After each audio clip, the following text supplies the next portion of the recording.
Youth Leadership Festival dengan lancar. Oke, teman-teman semua, mungkin sebelum lanjut pada kegiatan selanjutnya, aku ingin sedikit menjelaskan runtutan acara pada kesempatan kali ini, termasuk dengan pembukaan dari Boyolali Youth Leadership Festival. Nah, pada kesempatan kali ini dan juga khususnya untuk hari ini akan dipandu oleh aku sendiri, teman-teman. Sebenarnya perkenalkan ya teman-teman mungkin yang masih belum kenal juga di sini. Namaku Bayu, bisa dipanggil Bayu aja. Nanti kedepannya kalau misalnya kita mau berdiskusi selama materi ataupun yang lain, nanti bisa menggunakan fitur listener dan lain sebagainya. Seperti itu teman-teman. Jadi untuk kesempatan kali ini, insya Allah aku akan memandu pada mulai dari pembukaan Boyolali Leadership Festival, kemudian sampai dengan materi dan sampai dengan penutupan. Seperti itu teman-teman. Jadi ketika nanti teman-teman bisa ataupun mengalami kendala, bisa chat di Zoom ataupun menghubungi kakak dari panitia yang lain. Seperti itu. Kemudian nanti pada hari ini akan ada pembukaan terlebih dahulu dari koordinator Rumah Cendekia Boyolali. Kemudian sebelum itu juga seperti yang sudah aku bilang tadi, kita akan ada presensi dan juga free test. Jadi mohon nanti teman-teman bisa mengisi yang terlebih dahulu. Baru nanti akan dibuka secara resmi oleh koordinator dari Rumah Cendekia Boyolali. Seperti itu. Setelah dari pembukaan dari koordinator Rumah Cendekia Boyolali, nanti kita akan ada dari keynote speaker yang pastinya sudah kita tunggu-tunggu. Beliau sudah begitu banyak pengalaman dan juga pencapaiannya hingga semoga bisa menginspirasi kita untuk terus bergerak dan juga bermanfaat bagi orang lain. Setelah itu nanti setelah ada sisi dari keynote speaker akan ada narasumber juga yang akan memberikan materi tentang leadership ataupun kepemimpinan. Nah, sesuai dengan tema kita ataupun tema dari kegiatan ini yaitu kepemimpinan milenial dari Boyolali ke Boyolali, seperti itu. Itu ya teman-teman. Jadi nanti kedepannya akan ada beberapa sesi sampai dengan pemberian materi sampai dengan penutup. Oke, seperti itu teman-teman. Sebelum kita mulai ke sesi nantinya, sesi pretest ataupun presensi, mungkin aku sedikit jelasin ke teman-teman semua dulu untuk peraturan ataupun tata tertib selama kegiatan berlangsung. Seperti itu ya, karena kita akan ada beberapa tata tertib yang harus dipatuhi dari teman-teman peserta. Seperti itu. Oke, aku siapkan dulu untuk disiapkan untuk tata tertibnya.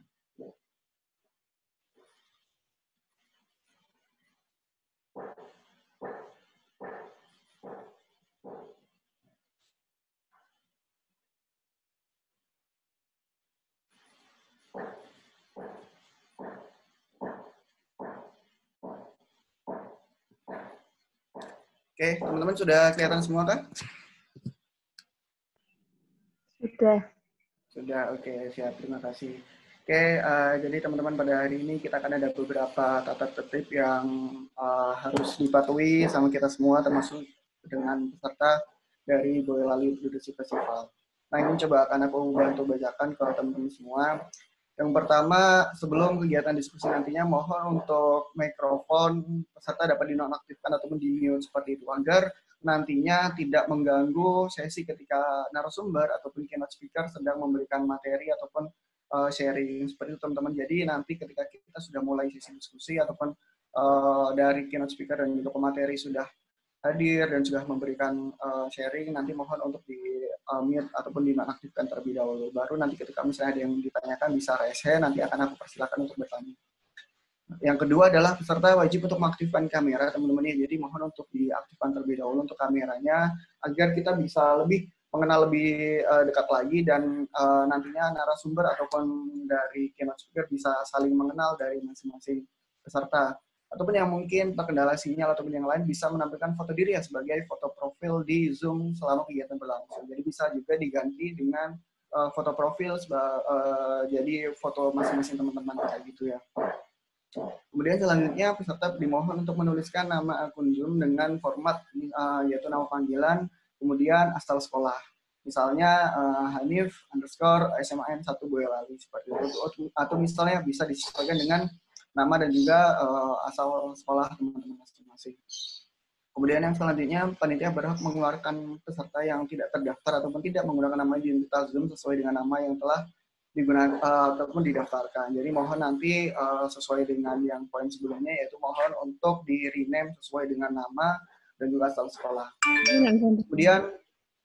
Kemudian peserta tetap berada dan tidak meninggalkan Zoom meeting sebelum rangkaian acara selesai. Jadi mohon untuk nanti teman-teman bisa menjaga kondusivitas, jadi tetap bisa standby selama acara berlangsung.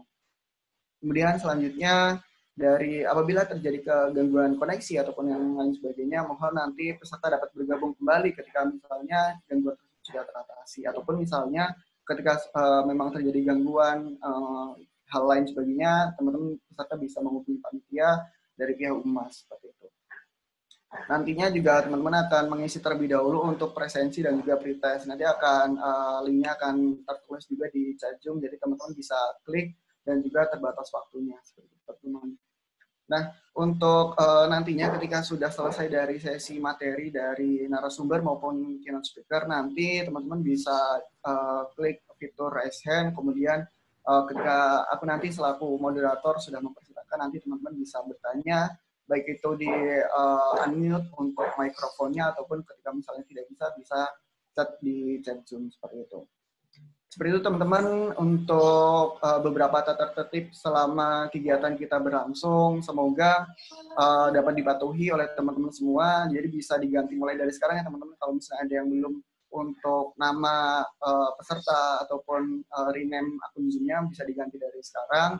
Dan juga nanti selama materi berlangsung mohon untuk di-mute terlebih dahulu agar sesi kita dapat kondusif. Seperti itu teman-teman untuk tata tertib selama acara berlangsung. Mohon nanti kita bisa mengikuti acara ini dengan baik dan juga hikmah. Oke, teman-teman semua, karena di sini udah di-share juga sama Kak Ara ya untuk link pretest dan juga presensi, mohon diisi terlebih dahulu. Teman-teman bisa dimulai mengisi dari sekarang sampai dengan jam 15.45 ya teman-teman ya. Sampai dengan jam 15.45 untuk teman-teman bisa mengisi link presensi dan juga pretest. Seperti itu teman-teman, untuk pengisian bisa dimulai dari sekarang dan aku batasi sampai dengan jam 15.45. Oke, dipersilakan teman-teman buat mengisi presensi dan juga pretest. Terima kasih. No, I'm sorry. Hello, can you hear my voice?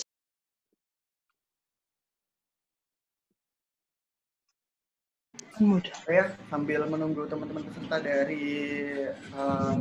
untuk mengisi presensi dan juga pretest, saya juga mau mengucapkan terima kasih atas kehadirannya sudah hadir bersama kita teman-teman semua, yaitu Bapak Waziz Wildan yang akan sebagai keynote speaker pada kesempatan sore hari ini. Halo, selamat sore Bapak Waziz. Selamat sore, Assalamualaikum. Waalaikumsalam. Selamat datang Bapak ke dalam acara Boyolali Youth Leadership Festival. Bagaimana Pak kondisinya, sehat? Alhamdulillah sehat. Senang sekali bisa pulang kampung. Alhamdulillah Pak bisa berdiskusi langsung nanti Pak ya dengan teman di sini, insya Allah para penerus, para pemimpin-pemimpin Boyolali ke depannya, ataupun nantinya bisa menjadi pemimpin-pemimpin di Indonesia. Seperti itu Pak ya. Ya, insya Allah. Oke, nanti setelah ini izin untuk sekarang peserta untuk mengisi presensi dan juga pretest terlebih dahulu ya Pak Waziz. Nanti boleh, silakan. Kita mulai untuk sesi selanjutnya. Seperti itu Pak Waziz.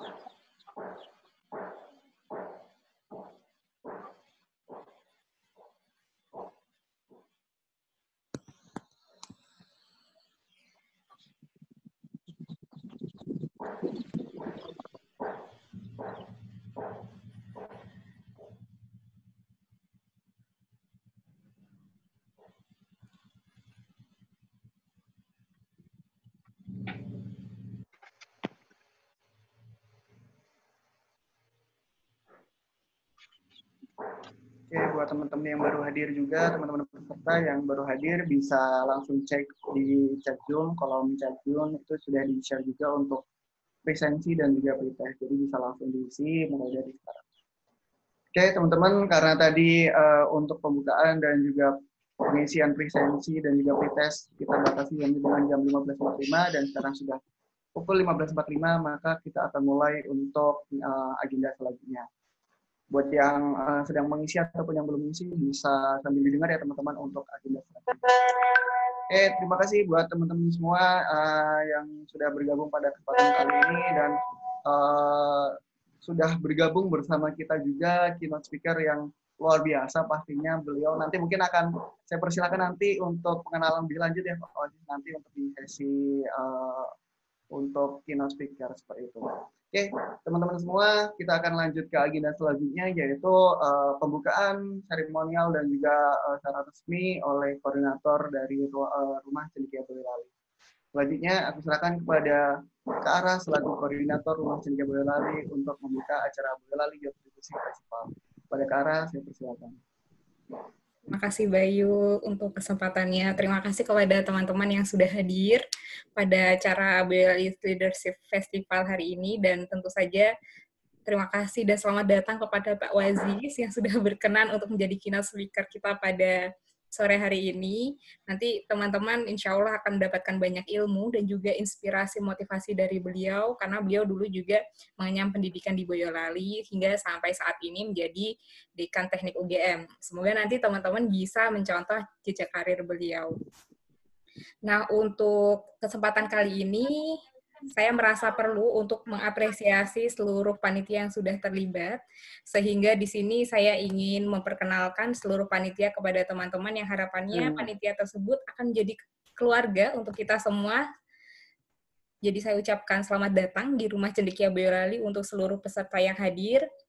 Di sini saya ingin memperkenalkan untuk ketua panitianya ada Mas Bayu yang saat ini sudah menjadi moderator kita dengan profesi sebagai digital marketer dan juga CV yang sebagaimana ditampilkan. Nah, nanti teman-teman bisa saling belajar apabila ingin menggali lebih dalam tentang digital marketer dan seterusnya. Jadi di sini kita bukan hanya berbicara tentang menimba ilmu, tapi di sini kita juga belajar untuk berjejaring dan juga bisa untuk saling merepotkan dalam tanda kutip ya. Kemudian ada sekretarisnya, itu ada Mbak Anjar, yang insya Allah juga sudah bergabung bersama kita di forum ini. Kemudian untuk tim medianya dikoordinatori oleh Mas Hanif. Dengan pengalaman dan kemampuan yang sedemikian ya, sangat media sekali. Nah, teman-teman yang ingin belajar lebih lanjut tentang media, desain, dan seterusnya nanti bisa belajar dari Mas Hanif. Dia juga sudah bergabung bersama kita. Terima kasih sudah mengakomodir live streaming IG dan juga YouTube-nya. Dibantu juga dengan Mbak Ulfa dan juga Mas Trijoko, yang sebagaimana juga terlampir oleh teman-teman bisa melihat di situ. Kalau misalnya ada yang tertarik dengan kesehatan, nanti bisa menghubungi Mbak Ulfa. Kemudian tertarik dengan kebijakan pendidikan, nanti bisa menghubungi Mas TJ. Nah, berikutnya untuk tim humas nih, yang pasti suka mengganggu atau mungkin meramaikan WA teman-teman ya. Di sini ada Mas Faat dan juga ada Mbak Emma yang baru saja menjadi mahasiswa baru. Selamat ya Emma, sudah menjadi mahasiswa baru. Selamat untuk menimba ilmu di Universitas Negeri Yogyakarta. Ada juga Mas Igit dan ada juga Mas Rizky. Nah, kemudian untuk tim acaranya ada Mas Abdurrahman Hanif yang saat ini belum bisa bergabung dengan kita, nanti mungkin akan menyusul, dan juga ada Mbak Endar. Dan terakhir ada saya sendiri sebagai tim acara. Nah, itu adalah perkenalan singkat untuk teman-teman semua. Semoga nanti kita bisa tidak berhenti di sini, tapi tentu saja teman-teman seperti yang sudah dibilang di Stadium General sebelumnya bahwa teman-teman sudah menjadi keluarga Cendekia, jadi semoga silaturahim dan juga jejaring ini terus berlanjut. Karena itu, kalau dari saya tidak perlu banyak dan lama-lama, mari bertumbuh dan mendewasa bersama, selama saling bersaudara. Terima kasih sudah memilih Rumah Cendekia Boyolali sebagai tempat ternyaman untuk pulang. Dengan ini, Boyolali Youth Leadership Festival dibuka dengan Bismillahirrahmanirrahim. Boyolali Leadership Festival kita buka. Itu saja, ya terima kasih Bayu untuk tepuk tangannya. Itu saja dari saya, Bayu, saya kembalikan ke moderator. Oke, terima kasih banyak Kak Ara sudah mengenalkan tentang para pengurus dari Rumah Cendekia Boyolali dan juga kepanitiaan dari Boyolali Youth Leadership Festival. Semoga melalui perkenalan singkat dari Kak Ara tadi bisa semakin mendekatkan antara kita ya teman-teman, antara kita dari pengurus dari Rumah Cendekia Boyolali dan juga para peserta.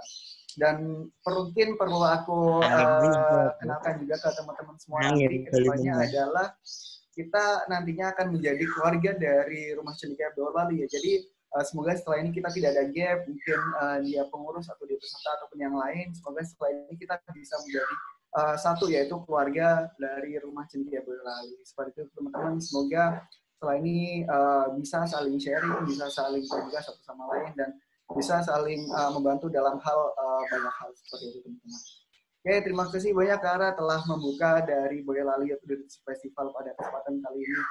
Oke, teman-teman semua, mungkin kita akan lanjut ke sesi berikutnya teman-teman ya. Mungkin salah satu sesi pembuka juga pada kesempatan pada acara Boyolali Youth Leadership Festival, yaitu kita sudah kedatangan juga seorang untuk akan mengisi dari keynote speaker, yaitu Bapak Waziz selaku Dekan Teknik UGM. Mungkin sedikit aku memperkenalkan terlebih dahulu dari background profile Bapak Waziz selaku keynote speaker pada kesempatan kali ini teman-teman. Yang mungkin sedikit aku jelasin ke teman-teman semua. Beliau adalah Insinyur Muhammad Waziz Wildan, sekarang diamanahkan sebagai Dekan Teknik UGM.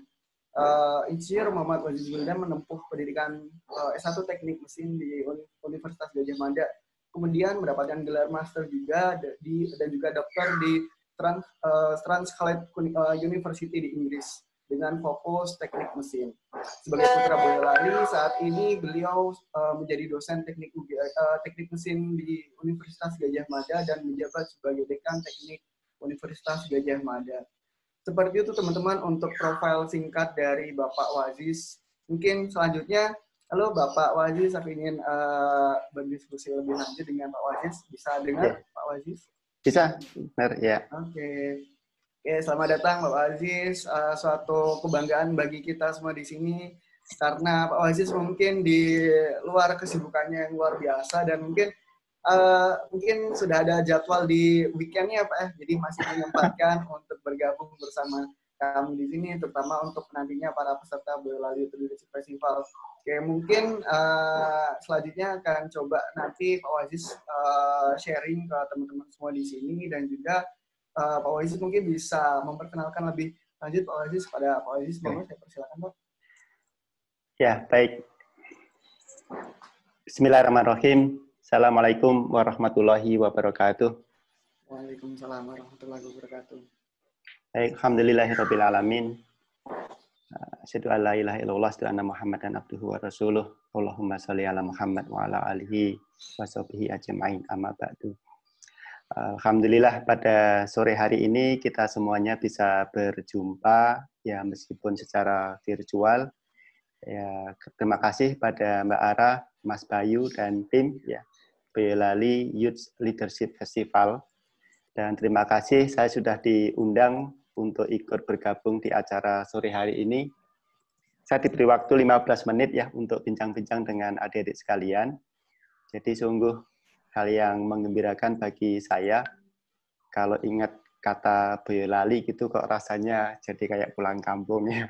Meskipun saya di Jogja dekat sih. Setiap bulan insya Allah masih bisa pulang ke kampung ya. Jadi saya dari Ketaon, Banyudono, Boyolali. KTP saya juga pindah ke Jogja kira-kira 2014 yang lalu, jadi baru 6 tahun yang lalu saya pindah KTP ke Jogja. Nah, pada kesempatan sore hari ini saya senang sekali berjumpa dengan adik-adik SMA ya. Tadi saya sempat bertanya ke Mbak Ara, ini siapa sih pesertanya? Katanya dari adik-adik siswa SMA kelas 11 dan 12 ya. Jadi ini kira-kira adik-adik ini kan usia berapa ya? 16-17 tahun lah. Ya, usia 17 tahun Pak ya. Ya.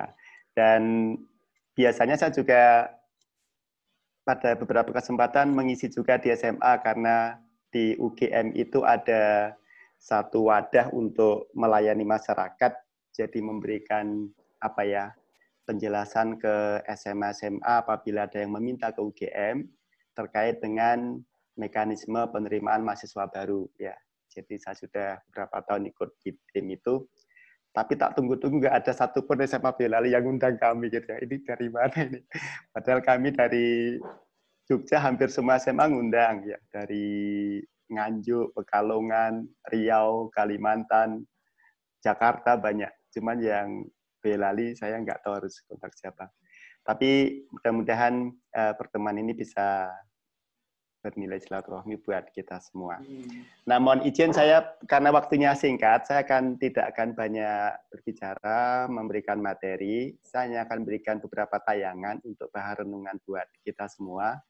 Mohon izin kalau boleh share, boleh ya? Boleh Pak, silakan. Boleh ya, Pak. oke ya, sudah diizinkan ya. Nah, ini saya rasa untuk share buat adik-adik sekalian ya, beberapa informasi dan data ini. Kemudian saya batasi nanti tidak lebih dari 15 menit total ya. Jadi anak-anak SMA ya. Sorry. Nah, jadi SMA itu kan satu masa yang orang bilang paling menyenangkan gitu ya. Isinya sangat bergembira setiap saat ya, energik, aktif, penuh dengan inovasi, ya produktif, dan sedang masa-masanya menjalani masa pendidikan SMA. Ya. Jadi kalau saya menjalaninya kira-kira tahun 83 sampai 86 ya di SMA Negeri 1 Boyolali. Ya, jadi sudah 30 tahun yang lalu lebih. Nah, kemudian saudara juga jadi calon mahasiswa. Nah, saya ingin tampilkan beberapa data ini untuk jadi bahan renungan kita. Ya. Jadi saat ini itu penduduk Indonesia itu 269 juta ya. Saya agak cepat saja.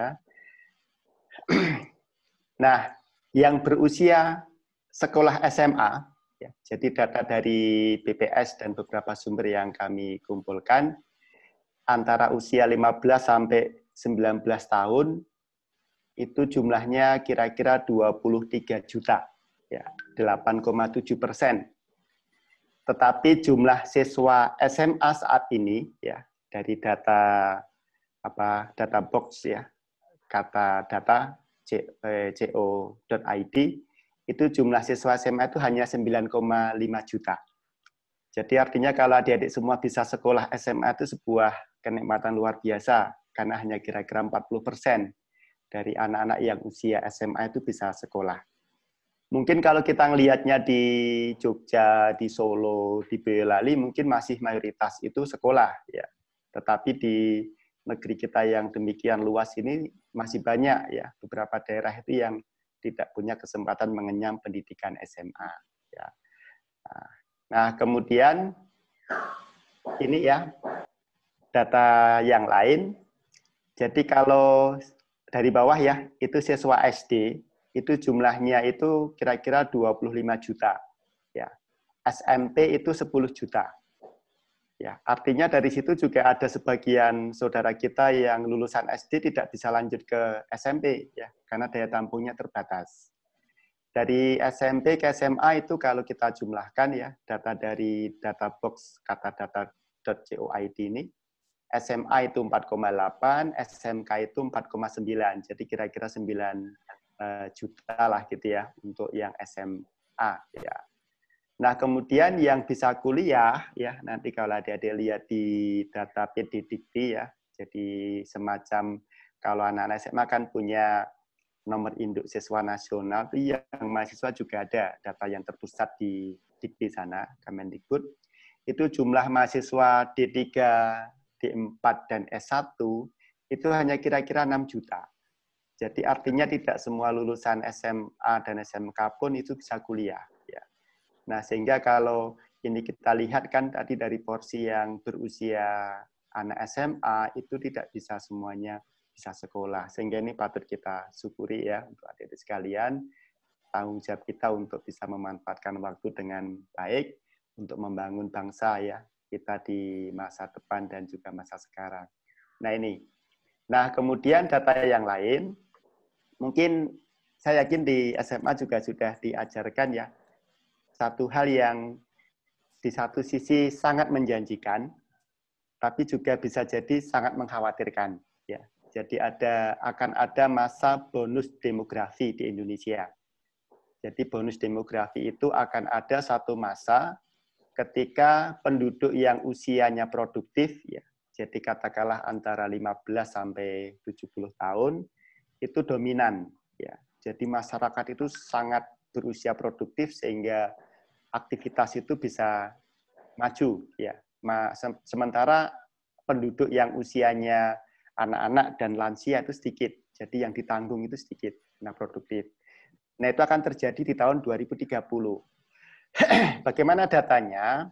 Ini ya, jadi tahun 2019 kemarin, itu kalau kita bandingkan dengan data 2030 nanti, seperti ini. Jadi tahun 2019 itu yang usia produktif itu kira-kira 186 juta jumlahnya, sekarang ini ya. Nanti 10 tahun lagi, jumlah itu akan melejit menjadi 212 juta kira-kira. Nah, artinya kalau jumlah yang sedemikian besar ini bisa dimanfaatkan, mereka punya keahlian, punya kompetensi, bisa bersaing, maka kita yakin bangsa ini akan maju ya dengan pesat. Makanya banyak orang mengatakan Indonesia emas di tahun 2045, di tahun 2030 kita menjadi nomor 5 dunia, dan seterusnya itu memang sangat masuk akal. Tetapi manakala kita tidak bisa mengelola potensi jumlah penduduk yang banyak ini dengan baik, ya sebaliknya menjadi beban. Ya, ketika anak-anak remaja, anak-anak muda sekarang ini malah tidak mau belajar, tidak mau menambah ilmu, tapi ikut narkoba, santai-santai dan sebagainya, yaitu menjadi beban masa depan kita. Nah, tapi mudah-mudahan kita semuanya, ya apalagi ini adik-adik di sini yang tadi dapat info adalah pengurus-pengurus OSIS di SMA-nya masing-masing, itu bisa menjadi leader ya, menjadi faktor pendorong bagi lingkungannya untuk bisa mengajak teman-temannya untuk mempersiapkan diri tahun 2030. Kenapa demikian? Karena nanti tahun 2030 itu kan kalian kan berusia-usia produktif ya, usia 25 sampai 30 tahun ya, mulai menapaki masa-masa produktif yang sangat aktif. Nah, bagaimana kalau kita bandingkan dengan negara lain? Ya, ini sedikit cerita saja. Jadi kalau di Jepang itu, nanti tahun 2030, 2040, itu mereka sangat sedih. Kenapa? Karena di masa itu, mereka kan kebanyakan orang lansianya. Dan ini saya pernah ketemu di satu forum ya dengan seorang profesor dari Hokkaido University di Jepang. Dia di presentasinya mengatakan, ya, you are as Indonesian people must be very happy, gitu kan. Kita sebagai orang Indonesia harus sangat bangga. Karena apa? Nanti di tahun 2040-an, kalian you will have so many people with high productivity, gitu ya. Tapi orang Jepang sedih, ya. Kenapa? Karena mereka sudah mulai decline usia produktifnya. Nah, kenapa seperti itu? Karena di Jepang itu bonus demografinya itu terjadi tahun 70-an, ya. Jadi kira-kira berapa? 50 tahun yang lalu. Jadi di tahun 2070 ini kita lihat data ini. Ini yang atas ini kan usia ya. Ini adalah jumlah persentase. Ini yang usia produktif banyak banget ini di sini nih, tahun 70-an. Tetapi tahun 2030 sampai 40 nanti bergeser ini. Yang sekarang ini dia produktif, nanti tahun 2030 jadi tua ini dia. Jadi tua. Sementara anak-anak mudanya ini sudah menjadi remaja ya, jadi dewasa di sini, tapi yang muda-muda nggak ingin punya anak. Ya. Jadi saya pernah ke Jepang beberapa kali juga ketemu orang sana, they don't want to have a baby, kata dia. Nggak ingin punya anak. Sehingga yang ingin punya anak pun sampai dikasih hadiah dan sebagainya, dimotivasi untuk itu. Nah ini kelihatan sekali. Jadi nanti di tahun 2030, bangsa Jepang itu akan sedih karena dia harus nanggung usia lansia ini yang jumlahnya banyak, sementara jumlah anak-anaknya sedikit, dan jumlah ini juga mulai mengecil. Nah, mereka sementara punya industri yang berkembang pesat di belahan dunia di mana-mana, yaitu harus ditindaklanjuti siapa yang akan menangani industrinya itu. Demikian juga yang lain, Singapura ya, sama. Singapura itu tahun 81, ini usia produktifnya remaja dewasa itu banyak. Mereka mengalami bonus demografi tahun 81. Tetapi nanti tahun 2030, nah ini sama. Yang usia produktifnya bergerak naik ke atas ya menjadi lansia-lansia ini, sementara yang orang-orang muda juga tidak banyak yang ingin punya anak. Ya. Jadi saya juga pernah berjumpa dengan orang-orang sana ya, pas ke sana, they don't want to have baby, nggak ingin punya anak.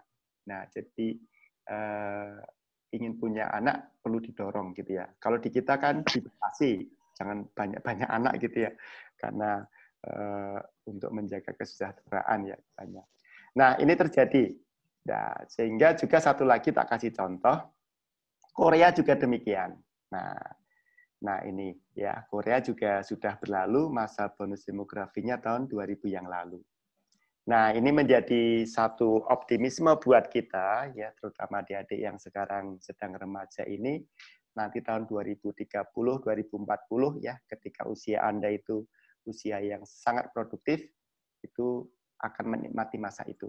Nah, tapi kuncinya sekarang, kalau kita tidak menyiapkan, ya nanti akan menjadi beban buat kita. Nah, udah sedikit lagi ya, 5 menit lagi, ini juga generasi sekarang ini kan orang menyebutnya generasi post milenial ya, generasi yang lahir setelah tahun 2000 ya. Jadi kan ini adik-adik kelas 11, 12 kan kira-kira kelahiran tahun 2005 mungkin ya, 2006, 2005 atau sebelumnya. Nah, ini generasi yang memang sudah digitally native. Jadi begitu lahir procot itu sudah berkenalan dengan digital ya, sudah paham HP, tahu internet, YouTube dan sebagainya. Ya.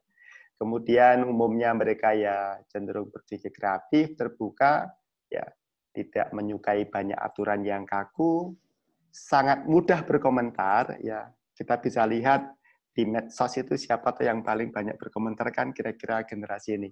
Apapun dikomentari, ya dipikir nanti belakangan.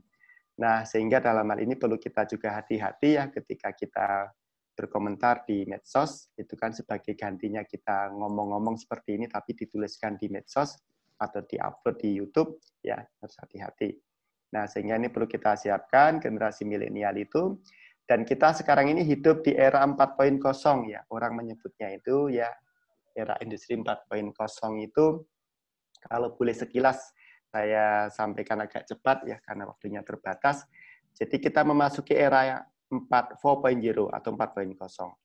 Jadi kalau kita lihat perkembangan teknologi dan kemudian juga akan mempengaruhi masyarakat kita, itu orang membaginya menjadi 4 fase. Yang pertama adalah 1.0, ketika ditemukan mekanisasi ya, mesin uap ya di Inggris oleh James Watt. Kemudian era mass production ya, awal tahun 1900-an, kemudian ditemukannya robot, komputer, dan sekarang ini era sudah full digital, seperti itu. Nah, jadi kalau sekilas kita lihat ini industri 1.0 ditemukannya mesin uap, ya dulu merubah ini masyarakat yang sebelumnya semuanya manual dengan tenaga manusia, ini gantikan oleh mesin uap. Agak cepat ya waktunya. Kemudian industri 2.0 mulai ditemukan, ya mesin untuk produksi massal. Jadi memproduksi apa? Ya, Entah nama. memproduksi mobil ya. Dan dulu juga diawalinya tahun akhir 1800-an ketika ini ya rumah penyembelian di Amerika sana menemukan mesin untuk memotong hewan dengan cepat. Industri 3.0 ditandai dengan ditemukannya otomasi ya. Ya, ada robot, ada PLC, ada IT ya. Tahun 1970-an, dan kemudian berkembang pesat sekarang ini ya menjadi smart factory, sudah full autonomous decision making ya, ada big data analysis, ada IoT, ada cloud teknologi dan sebagainya, dan itu merambat ke seluruh kehidupan kita ya. Jadi kemarin era pandemi gini ya,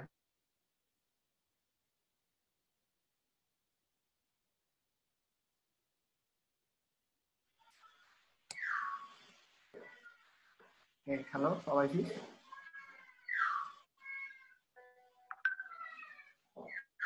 Oke, teman-teman, nampaknya ada sedikit kendala ya dari Pak Wajis.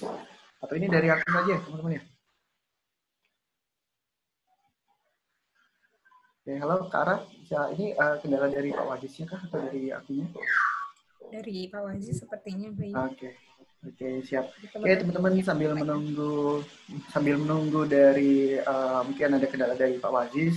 Oke, teman-teman, jadi sedikit aku rangkum juga teman-teman terkait dengan materi yang sudah diberikan tadi oleh Pak Wajis terkait dengan mungkin nantinya adalah lebih ke bagaimana kita mempersiapkan diri kita untuk menyiapkan nanti Indonesia menuju generasi emas 2030, bahkan sampai dengan nanti maaf untuk Indonesia bonus demografi 2030 dan juga Indonesia emas tahun 2045.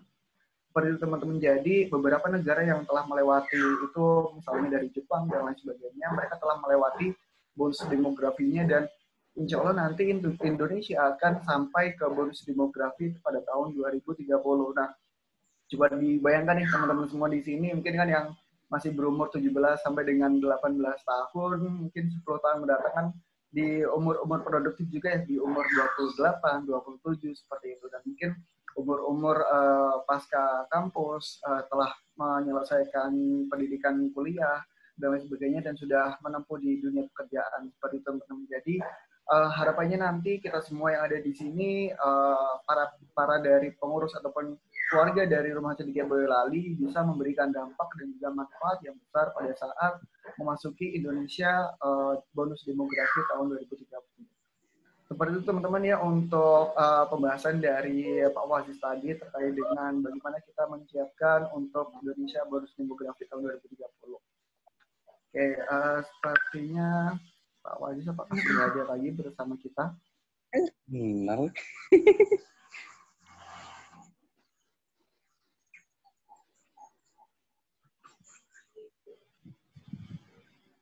Oke, sepertinya masih belum juga.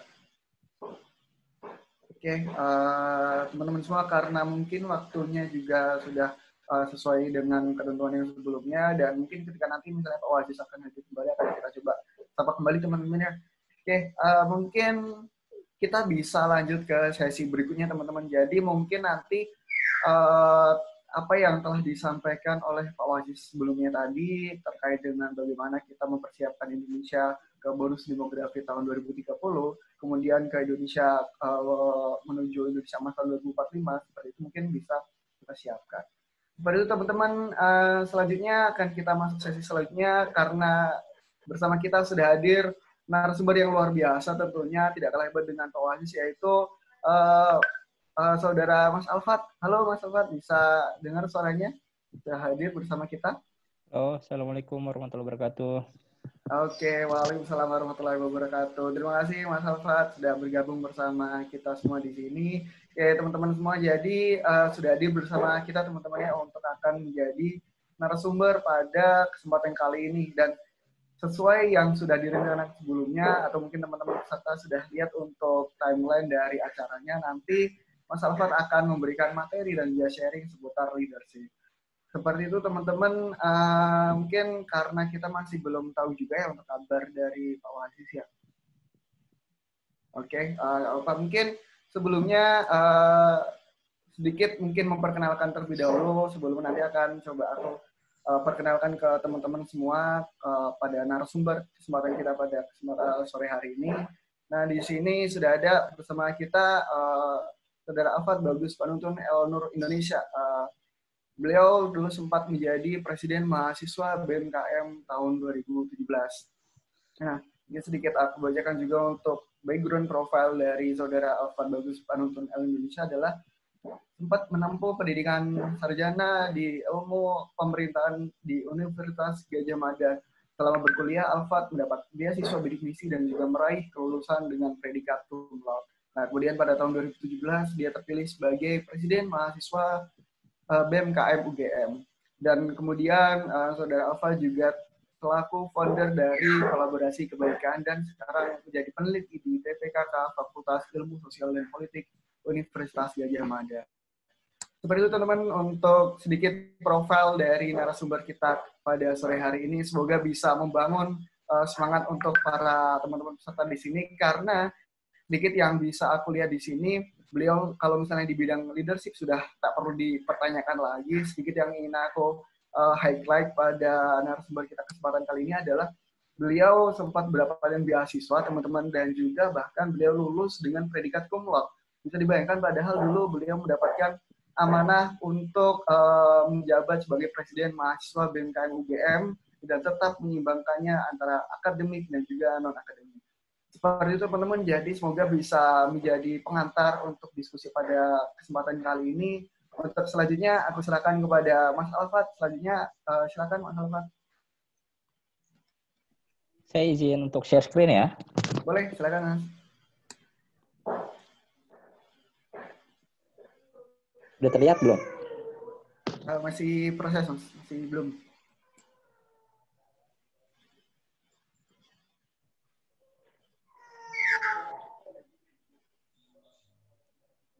Sudah terlihat?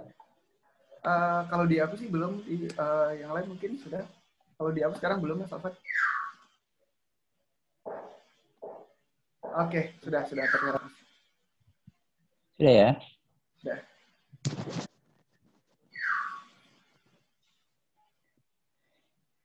Baik, bismillahirrahmanirrahim. Assalamualaikum warahmatullahi wabarakatuh. Waalaikumsalam warahmatullahi wabarakatuh. Alhamdulillah. Segala puji bagi Allah, Tuhan pencipta alam semesta. Semoga pertemuan kita pada sore hari ini menjadi salah satu jalan bagi kita untuk sama-sama berada dalam kebaikan. Baik kawan-kawan sekalian yang berbahagia, pada sore hari ini saya mendapatkan amanah dari kawan-kawan Boyolali Cendikia ya. Untuk untuk bisa berbagi terkait dengan pengalaman yang saya bawa sejak berada di kegiatan kemahasiswaan di kampus. Nah, kegiatan ini kurang lebih berkutat pada kegiatan kepemimpinan. Nanti kita bisa sama-sama belajar ya pada teman-teman sekalian. Ini mohon maaf nih, ada anak. Sebentar ya, saya ingin dulu. Oke, saya kondisikan dulu. Oke, siap. Bentar ya. Oke, siap. Siap, Bang Alfat. Oke, teman-teman semua sambil menunggu Mas Alfat. Jadi teman-teman semua mungkin bisa disimak baik-baik ya untuk sesi kita pada kali ini karena sesuai dengan materi kita yaitu tentang kepemimpinan. Sore hari ini kita datangkan seorang narasumber yang pastinya sudah expert di bidangnya karena beliau dulu sempat menjadi presiden mahasiswa di BMKG UGM dan beliau merupakan founder dari kolaborasi kebaikan. Jadi bisa nanti disimpan baik-baik pertanyaan untuk Mas Alfa dan juga nanti silakan dirampok untuk seluruh materi dan juga ilmu dari Mas Alfa. Selanjutnya silakan kembali ke Mas Alfa. Baik, terima kasih atas kesempatannya kawan-kawan sekalian. Materi kita pada sore hari ini diberi judul Millennial Leaders. Ini sangat relevan untuk kawan-kawan sekalian yang usianya kurang lebih sama seperti saya. Kita sama-sama milenial nih. Bahkan kalau misalnya teman-teman barangkali ada yang generasinya jauh lebih di bawah saya ya. Jadi nanti sebagai bahan tukar pikiran juga oleh kawan-kawan saya. Oke, kawan-kawan sekalian. Ini kurang lebih poin-poin pembahasan yang akan kita bahas pada sore hari ini. Mohon maaf ya, ini ada suara-suara tangisan bayi. Oke, siap-siap Mas. Oke. Baik, kawan-kawan sekalian. Kalau misalnya kita merujuk kepada satu konsepsi tentang generasi milenial, ini kita bisa merujuk kepada apa yang disampaikan oleh Erikson. Pada tahun 2016, beliau mengatakan bahwa produk teknologi akan mengikuti gaya hidup masyarakat milenial. Sebab pergeseran perilaku terus berubah beriringan dengan teknologi itu sendiri. Nah, istilah generasi milenial ini sebenarnya dicetuskan oleh dua pakar sejarah sekaligus penulis Amerika, namanya William Strauss dan juga Neil Howe dalam beberapa bukunya. Beliau mengatakan bahwa generasi milenial itu nama lainnya adalah generasi Y, yang akrab disebut sebagai Generation Me atau Eco Boomer. Nah, para pakar kemudian menggolongkan berdasarkan tahun awal dan tahun akhir, dan penggolongan generasi Y ini terbentuk bagi mereka yang lahir pada generasi 1980-an sampai 1990 dan berakhir pada tahun 2000-an awal. Seperti itu. Nah, jadi buat kawan-kawan seperti saya, Bayu, Mbak Ara nih, dan kawan-kawan lain yang saya kira hadir ke forum ini, kita dapat dikatakan masuk ke kategori generasi milenial. Kemudian kawan-kawan sekalian, kita masuk ke pembahasan selanjutnya. Ada satu buku menarik yang sebenarnya ini ditulis oleh seorang Muslim dari Inggris ya, namanya Selana Jan Mohammed. Dia orang keturunan ya, bukan asli orang Inggris. Tapi beliau di Inggris ini sebagai seorang wartawan, seorang jurnalis, beliau membuat satu buku judulnya Generation M. Dan di dalam buku itu ada satu kalimat yang sangat menarik. Beliau mengatakan Generation M has one overriding characteristic, which is that they believe that being faithful and living a modern life go hand in hand, and there is absolutely no contradiction between the two. Jadi di dalam bukunya tersebut dikatakan bahwa generasi M ini atau generasi muda milenial Muslim lah bahasanya, kalau di buku ini disampaikan mereka itu adalah orang-orang yang memiliki kepercayaan kepada Tuhannya, tapi juga mereka dapat adaptif terhadap kehidupan modern. Jadi kalau dulu barangkali yang namanya agama atau religion itu dianggap sebagai sebuah yang kaku, rigid, konservatif kayak gitu. Tapi di buku ini dibahas bahwa yang namanya generasi milenial itu mereka tipikal orang-orang yang mampu beradaptasi terhadap perubahan zaman. Dan mereka mengkombinasikan apa yang menjadi syariat atau ajaran agama di masing-masing agama kayak gitu. Terutama kalau di sini kan case-nya Muslim dan juga di dalam kontekstualisasi kehidupan modern. Makanya kalau misalnya sekarang kita melihat tren hijaber misalnya itu dibahas di sana. Dulu di tahun 1980-an akhir itu baru mulai marak tuh orang-orang yang bisa menggunakan hijab.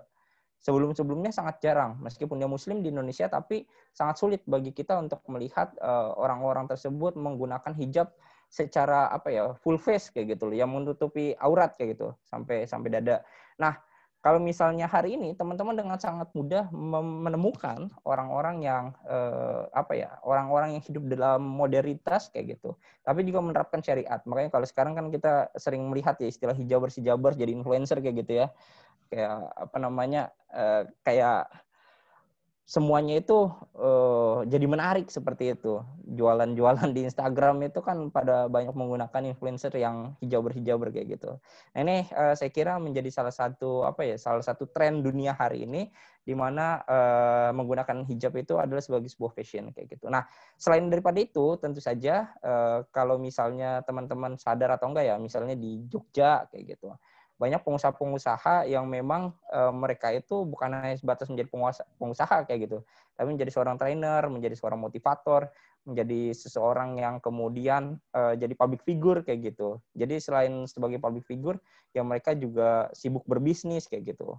Contohnya ya kelompok-kelompoknya Tangku Wisnu misalnya kalau di di jaringan nasional, kalau di Jogja misalnya Mas Jody Warung Stick kayak gitu yang asik gitu dalam trennya itu ke arah sana seperti itu. Nah, kemudian kawan-kawan sekalian, bagaimana sih kemudian kita bisa menjadi seorang millennial leaders yang prestatif dan kontributif? Seperti yang sudah disebutkan bahwa millennial leaders ini adalah generasi kepemimpinan yang diawali oleh mereka yang hidup di rentang waktu 1980 sampai 2000-an awal kayak gitu. Lalu kemudian bagaimana caranya agar mereka bisa menjalankan kepemimpinan ala milenial baik di level perusahaan maupun di organisasi dan juga memiliki prestasi dan juga kontribusi yang signifikan. Nah, itu yang akan kita bahas di dalam pembahasan ini. Nah, ternyata kata kunci untuk kita memahami itu semua berakar pada kemampuan kita untuk mengakar dalam dan juga menjulang tinggi. Ini kayak tagline-nya UGM kayak gitu, locally root, globally respected kayak gitu. Kita harus paham apa sih makna mengakar dalam menjulang tinggi. Jadi yang namanya kepemimpinan milenial itu, mereka itu punya kontribusi yang mendalam. Kayak Mbak Ara dan kawan-kawan nih misalnya bikin acara BLF, Boyolali Youth Leadership Festival kayak gitu.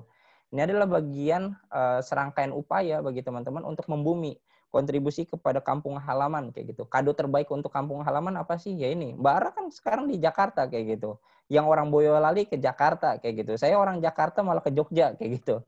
Jadi kita tuh kayak hidup ya itu silih berganti kayak gitu. Tapi kita punya kado terbaik untuk daerah asal kita. Kita punya kado terbaik untuk lingkungan sosial kita. Kalau misalnya bukan ke kampung halaman kita kayak gitu. Ya Mbak Ara dengan Boyolali Youth Leadership Festival, saya misalnya dengan kolaborasi kebaikan kayak gitu. Itu adalah bagian dari cara kita untuk terlibat di dalam proses penyelesaian permasalahan-permasalahan sosial. Dan ini adalah bagian dari cara kita untuk melakukan upaya-upaya untuk melakukan kerja-kerja kolektif. Kan kalau misalnya bikin BLF ini Mbak Ara ya oke lah penggagasnya, tapi melibatkan Bayu, melibatkan Hanif dan kawan-kawan lain kayak gitu. Nah, itu adalah upaya untuk menjaring, upaya untuk berkolaborasi. Nah, di saat bersamaan, meskipun kita ibaratnya punya kontribusi yang ndeso kayak gitu, yang ke kampung-kampungan, ke desa-desaan kayak gitu. Tapi justru kita juga di saat bersamaan punya kemampuan untuk menjulang tinggi. Punya kemampuan untuk menunjukkan kepada masyarakat Indonesia, kepada masyarakat dunia dengan prestasi-prestasi kita kayak gitu. Misalnya kalau misalnya saya punya banyak teman kayak gitu, yang mereka itu kontribusi ke daerahnya, ke kampungnya, ke desa-desanya itu luar biasa kayak gitu. Nah, di saat bersamaan mereka bisa dapat beasiswa S2, S3 ke luar negeri kayak gitu. Terus kemudian ya contohnya Pak Waziz kayak gitu, kuliah S2, S3 ke luar negeri kayak gitu. Terus sekarang jadi dekan Fakultas Teknik UGM, itu adalah bagian dari cara kita untuk berkontribusi. Tapi nggak lupa dengan kampung halaman kita. Tadi di awal kan opening Pak Waziz membukanya dengan balik ke kampung halaman kayak gitu. Nah, saya juga sebagai misalnya orang yang berasal dari Jakarta, saya juga nggak akan pernah lupa dengan tanah kelahiran saya kayak gitu. Dan saya yakin teman-teman juga yang hadir di tempat ini punya keinginan untuk sama-sama bangun. Apalagi kan kalau kita bicara soal Boyolali, soal Klaten, soal Solo kayak gitu, itu kan politik dinasti yang terus menerus ya, orangnya kurang lebih itu aja kayak gitu yang memimpin dari kelompok yang itu aja. Nah, bagaimana caranya kita bisa mewarnai supaya tidak ada lagi politik dinasti seperti itu. Masa kita mau memimpin dari kelompok kepemimpinan yang itu aja, kayaknya kurang berasa kayak gitu. Nah, bagaimana caranya teman-teman menawarkan politik alternatif yang tentu saja itu hanya bisa dirangkai lewat cara-cara yang sifatnya terstruktur. Kawan-kawan harus berkolaborasi, butuh waktu yang sangat panjang seperti itu. Dan saya kira ini adalah bagian dari cara teman-teman sekalian untuk menerbitkan harapan tadi. Bagaimana caranya agar BLF ini bisa menjadi salah satu alternatif untuk menciptakan pemimpin-pemimpin masa depan seperti itu. Nah, kemudian teman-teman sekalian, saya kira yang menjadi kata kunci bagi kawan-kawan yang disebut sebagai millennial leaders adalah pertama mereka yang adaptif terhadap perkembangan ilmu pengetahuan dan juga teknologi. Jadi 3 kata kuncinya, pertama adalah mereka kreatif, kedua inovatif, dan juga mereka bisa menjadi pemikir. Jadi mereka itu menjadi hati, pikiran, dan tulang punggungnya Indonesia lah, bahasanya kurang lebih seperti itu. Nah, mereka itu memiliki pengetahuan yang luas dalam hal teknologi. Dan setelah semua mereka tumbuh dengan teknologi itu. Jadi mereka hidup dari lahir sudah beradaptasi dengan teknologi. Ini kalau misalnya teman-teman cek nih ya, nih, anak saya aja nih depan saya ini lagi nonton nih, pakai HP kayak gitu. Ini udah nontonnya HP nih, usia 1 tahun nontonnya Nusa dan Rara kayak gitu. Jadi pakai HP, YouTube-an, belajarnya seperti itu, mendengarkan sholawat segala macam. Nah, itu yang menjadi hal yang sudah pasti kayak gitu. Kita hidup berdampingan dengan teknologi dan tinggal bagaimana caranya kita bisa memanfaatkan teknologi itu untuk kepentingan kita kayak gitu. Kita tinggal memilih saluran alternatif apa yang bisa sekiranya menjadi jalan bagi kita untuk memastikan bahwa teknologi itu bisa bermanfaat dan berfungsi dengan baik untuk kepentingan yang baik pula kayak gitu. Nah, kemudian selanjutnya teknologi itu telah menjadi bagian integral itu ya, jadi kata kunci dari kehidupan milenial. Jadi kemana-mana teman-teman tuh kalau misalnya kuota habis aja, ini HP ini kayak nggak berguna kayak gitu. Kita tuh kayak galau gitu. Bentar nggak buka HP aja kita nggak cek Instagram, nggak cek WhatsApp kayak gitu. Kita kayak ada yang kurang kayak gitu. Kuota habis apalagi kayak gitu. Apalagi kalau teman-teman pergi ke daerah-daerah terpencil, HP nggak ada sinyal kayak gitu. Itu teman-teman pasti galau banget kayak gitu. Nah, kita tuh kayak nggak bisa lari lagi sekarang dari perkembangan ilmu pengetahuan dan juga perkembangan teknologi seperti itu. Nah, pemahaman yang dalam terkait dengan teknologi ini sangat penting di dalam dunia modern karena penawaran teknologi yang terus berkembang. Bayangin teman-teman sekalian, ini saya tahun lalu beli Redmi Note 7 kayak gitu. Sekarang udah Redmi Note 9. Terus iPhone kemarin katanya udah launching yang iPhone 12 kayak gitu. Padahal kayaknya baru kawan saya beli tuh yang iPhone 11. Teman saya baru beli yang iPhone 7 udah ketinggalan ternyata second. Saya kira ini perkembangan yang luar biasa canggih. Padahal kalau misalnya teman-teman cek ya, awal mula adanya HP itu tujuannya apa sih? Untuk komunikasi. Bener nggak? Bener ya? Dulu komunikasinya lewat apa? Lewat telepon, lewat SMS kayak gitu. Sekarang SMS kagak laku, teman-teman sekalian. Telepon kagak laku. Sekarang orang beli pulsa ya buat beli paket data. Telepon lewat apa? Lewat WhatsApp, lewat Line kayak gitu. Sekarang kita conference tatap muka nggak perlu lagi ketemu langsung kayak gitu. Kita cukup pakai Zoom aja, cukup pakai Google Meeting aja kayak gitu. Udah beres semuanya. Nah, inilah yang menjadi kata kunci bagi kita. Artinya kepemimpinan milenial itu harus mampu beradaptasi dengan perkembangan teknologi dan memanfaatkan kemampuan kecanggihan teknologi itu untuk kepentingan kebaikan kita bersama. Nah, yang kedua, teman-teman sekalian, yang saya kira ini penting adalah teman-teman memiliki orientasi sukses, orientasi keberhasilan. Jadi teman-teman itu nggak hanya stagnan pada satu capaian tertentu, tapi teman-teman memang punya ambisi. Nah, saya maknai ambisi di sini sebagai sebuah kebaikan ya. Jangan kira ambisi itu adalah kata negatif. Ambisi itu adalah sifat positif, teman-teman sekalian. Jadi selama manusia hidup, manusia pasti selalu memiliki ambisi. Itu adalah hal yang pasti. Jadi kalau misalnya manusia nggak punya ambisi, artinya manusia itu mati kayak gitu. Ambisi itu apa sih? Ambisi itu keinginan, hasrat untuk meraih sesuatu kayak gitu. Teman-teman pengen makan, itu ambisi untuk makan.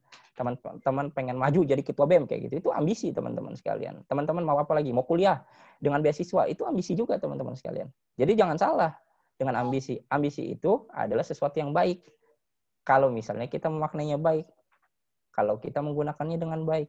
Sama seperti halnya pisau. Pisau itu kan sesuatu yang baik kayak gitu. Kalau misalnya kita untuk gunakan mengiris bawang kayak gitu, mengiris tempe, mengiris wortel, bukan untuk mutilasi orang kayak gitu. Bener nggak? Kan kemarin kasusnya tuh 11 potongan, coba bayangin aja di di apartemen pasar pasar baru yang dibawa ke Kalibata City. Itu kan ngeri kali kayak gitu. Sangat mengerikan berita-berita tersebut. Nah, artinya teman-teman sekalian coba memiliki orientasi sukses, dan orientasi sukses itu memiliki ambisi, punya upaya yang keras, punya giroh bahasanya, terus gesit, dan juga punya sesuatu untuk menjalankan atau mencapai cita-citanya seperti itu. Nah, yang kedua yang ingin saya sampaikan adalah yang ketiga, mohon maaf, adalah kolaborasi kebaikan. Karena kolaborasi adalah kata kunci bagi kita untuk melakukan kerja-kerja kebaikan besar secara bersama-sama. Dan poin sini. Oke. Nah, kemudian poin selanjutnya yang keempat adalah kita punya kemampuan untuk memberikan inspirasi. Nah, jadi teman-teman harus selalu konsisten, komitmen di dalam perjuangannya teman-teman sekalian. Teman-teman harus menyadari bahwa teman-teman harus menjadi teladan bagi orang-orang di sekitarnya. Ini adalah cara teman-teman untuk memperbaiki keadaan. Karena saya ingat banget satu nasihat ya. Kalau kita sebagai muslim, misalnya saya, kalau belajar adalah ibadah, maka berprestasi adalah dakwah. Nah, teman-teman itu kalau jadi seorang seorang yang berprestasi itu apa sih yang diinginkan? Ya, memberikan keteladanan, memberikan inspirasi kepada orang lain. Dengan pengalaman teman-teman sekalian, harapannya adalah akan ada orang lain yang kemudian mengikuti jalan hidupnya teman-teman sekalian. Akan banyak orang yang terinspirasi. Jangan salah dengan kata-kata. Bisa jadi dengan kata-kata itulah kemudian orang-orang akan tergerak untuk melakukan kebaikan dan terinspirasi. Itu yang jadi poin penting bagi diskusi kita. Nah, kemudian selanjutnya teman-teman sekalian, ini bicara soal demografi. Kan kemarin ada banyak pernyataan ya soal bonus demografi di Indonesia yang puncaknya adalah tahun 2030. Nah, saya ingin sampaikan kepada teman-teman sekalian bahwa yang namanya bonus demografi itu sudah dimulai hari ini teman-teman sekalian. Dan puncaknya itu 2030 kayak gitu. Nah, kalau misalnya kita lihat kurvanya, teman-teman bentuknya apa? Bentuknya piramida. Nah, ini artinya angkatan kerja kita itu jauh lebih banyak dibandingkan dengan angkatan tua. Beda dengan kawan-kawan kita di negara lain, misalnya di Jerman, di Perancis, yang angkatan tuanya itu jauh lebih banyak dibandingkan dengan angkatan mudanya. Nah, pertama yang ini saya sampaikan adalah ini sesuatu yang bagus apabila kita mampu untuk mengendalikan atau memanajerial sumber daya manusianya. Itu yang pertama. Ini akan berdampak sangat baik. Kita bisa melakukan eskalasi pendidikan, kesehatan kayak gitu, peningkatan kualitas kesejahteraan. Tapi kemudian di saat bersamaan, poin kedua yang ingin saya sampaikan, ini semua akan hancur kacau balau apabila tidak mampu kita mengendalikannya. Pemerintah dan kita semua sebagai stakeholder tidak akan mampu untuk untuk membuat sebuah kebaikan kalau misalnya kita gagal nih untuk membuat langkah-langkah terukur dan strategis. Dan ini akan menjadi bencana demografi. Coba bayangkan teman-teman sekalian, Cina kenapa sekarang bisa menjadi kekuatan luar biasa perekonomian dunia? Karena apa? Karena mereka menjalankan konsep ekonomi yang luar biasa keren bagi saya. Mereka menggunakan basis home industry di dalam menggerakkan perekonomian negaranya. Jadi rumah-rumah itu dibikin jadi rumah-rumah produksi. Mereka produksi sebanyak-banyaknya, dijual dengan harga murah untuk mengacaukan apa? Mengacaukan pasar. Mereka barang-barang yang mendominasi pasar kayak gitu. Terus kemudian harganya jadi sangat murah. Dan ini bisa reachable bagi kawan-kawan yang memang dari latar belakang kondisi sosial yang kurang cukup lah atau standar kayak gitu. Mau beli iPhone susah, ya belinya Xiaomi, Redmi kayak gitu. Nah, itu kan alternatif kayak gitu. Kita nggak mampu beli iPhone kayak gitu. Ya alternatifnya yang kualitasnya kurang lebih sama secara fitur kayak gitu, meskipun brandnya berbeda, ya itu kayak gitu. Itu yang bisa kita lakukan. Nah, kalau seandainya penduduknya 1,4 miliar itu salah kelola, ya nggak bakal Cina bisa kondisinya seperti hari ini. Itu yang menjadi poin penting untuk dipahami oleh teman-teman sekalian. Kemudian selanjutnya, ini amunisi milenial ada 3 ya teman-teman sekalian. Pertama itu internet, 2 kolaborasi, 3 modernitas. Coba teman-teman beradaptasi dengan 3 hal ini. Ini adalah amunisi teman-teman untuk menyebarluaskan pengaruh. Oke. Kemudian selanjutnya teman-teman sekalian. Nah ini, kita adalah generasi yang menjalankan 100% Indonesia. Jadi teman-teman sekalian harus mampu. Kenapa? Bentar ya. Tak. Oke, siap. Oke, teman-teman sambil menunggu lagi dari Mas Alfat. Oke, sedikit tadi yang sudah disampaikan dari Mas Alfat adalah bagaimana kita bisa membangun generasi milenial sebagai calon-calon pemimpin di masa depan dengan memanfaatkan nanti Indonesia kembali lagi, yaitu akan menjadi bonus demografi di tahun 2030. Dan satu hal yang tadi bisa aku ambil adalah kita selaku sumber daya manusia yang ada di Indonesia, terutama kita yang nanti akan menuju di usia-usia produktif di tahun itu adalah, oleh karena itu kita harus menyiapkan diri untuk masa-masa kita memasuki bonus demografi. Seperti itu. Oke, bisa dilanjut Mas Afat. Oke, baik kawan-kawan sekalian. Kita coba untuk melihat ya bahwa generasi Indonesia yang kita nih 100% banget kayak gitu adalah generasi yang sebenarnya bisa multitasking atau bisa melakukan banyak hal kayak gitu dalam satu waktu. Kenapa? Karena generasi kita itu generasi yang produktif. Kayak kesannya kalau misalnya kita hanya melakukan satu pekerjaan, itu nggak cukup kayak gitu. Jadi kita melakukan banyak sekali pekerjaan dalam satu waktu. Dan itu yang dilakukan oleh para pemimpin milenial. Coba deh teman-teman cek. Mereka itu jadi artis, YouTuber kayak gitu. Tapi juga di TV juga jalan kayak gitu. Bisnisnya juga jalan kayak gitu. Jadi mereka tuh sangat multitasking. Banyak segmen yang kemudian mereka buat kayak gitu. Nah, ini sangat penting ya teman-teman sekalian. Dan itu menjadi bekal juga buat teman-teman sekalian untuk memaknai proses ke depan kayak gitu. Nah, hanya saja milenial ini seperti yang disampaikan oleh ini ya. Harari, bahwa yang namanya tantangan manusia masa kini itu adalah terkait dengan kesehatan, teman-teman sekalian. Hari ini itu ternyata yang namanya gula itu jauh lebih berbahaya daripada meriam. Karena banyak orang yang meninggal lebih banyak karena penyakit atau kondisi kesehatan yang kurang bagus dibandingkan dengan peperangan seperti itu. Nah, itu makanya teman-teman coba bagi milenial terkait dengan kesehatan dan juga manajerial waktu ini menjadi kondisi yang harus diperhatikan, karena banyak orang juga sakit, nggak bisa bertahan, drop kayak gitu karena dia nggak tahu waktu kayak gitu, kerja kayak gitu, istirahatnya kapan kayak gitu, rehatnya kapan. Makanya nggak bagus kerja kayak gitu. Yang bagus adalah kita harus mampu memastikan bahwa kita tahu waktu, komitmen itu yang menjadi kuat kayak gitu. Itu kawan-kawan sekalian. Kemudian lanjut kita ke poin kepemimpinan milenial ya, kepemimpinan kita. Nah, kalau misalnya di konteks nasional, saya ingin kasih tahu ke teman-teman sekalian.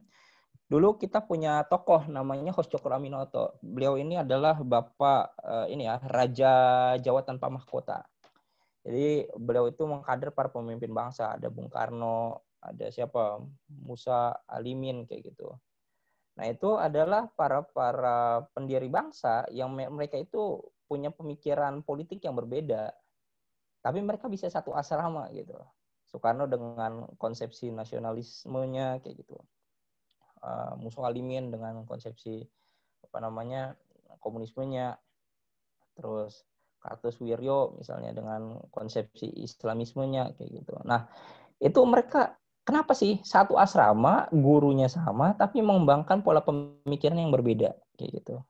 Nah, ini yang menjadi sangat menarik. Ternyata Cokroaminoto itu mengembangkan konsepsi kepemimpinan yang disebut sebagai kepemimpinan transformatif.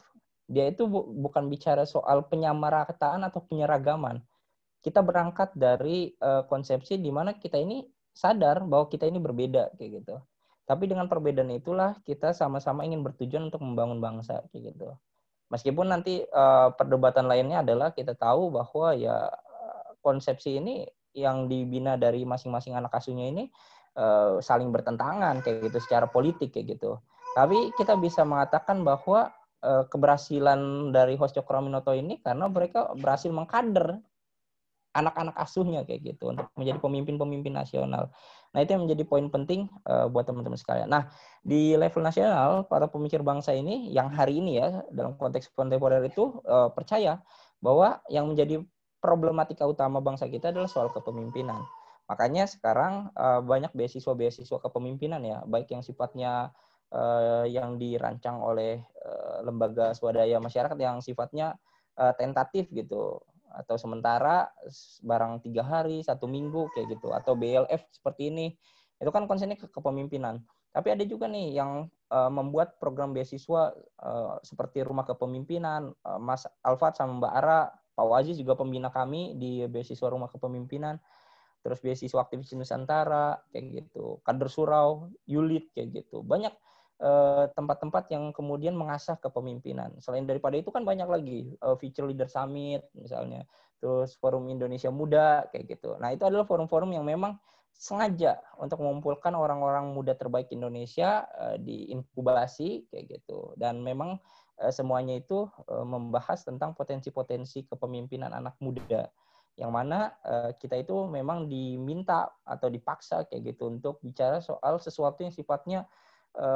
ada di depan, sifatnya futuristik kayak gitu, sesuatu yang berada di masa yang akan datang. Nah, itu yang menjadi sesuatu yang saya kira cukup menarik, dan BLF ini menjadi sangat relevan bagi kita untuk menjadi salah satu alternatif untuk menciptakan pemimpin masa depan kayak gitu. Kemudian selanjutnya teman-teman sekalian, sebagai seorang pemimpin milenial ya teman-teman harus punya 4 hal ini. Pertama, selesai dengan dirinya sendiri.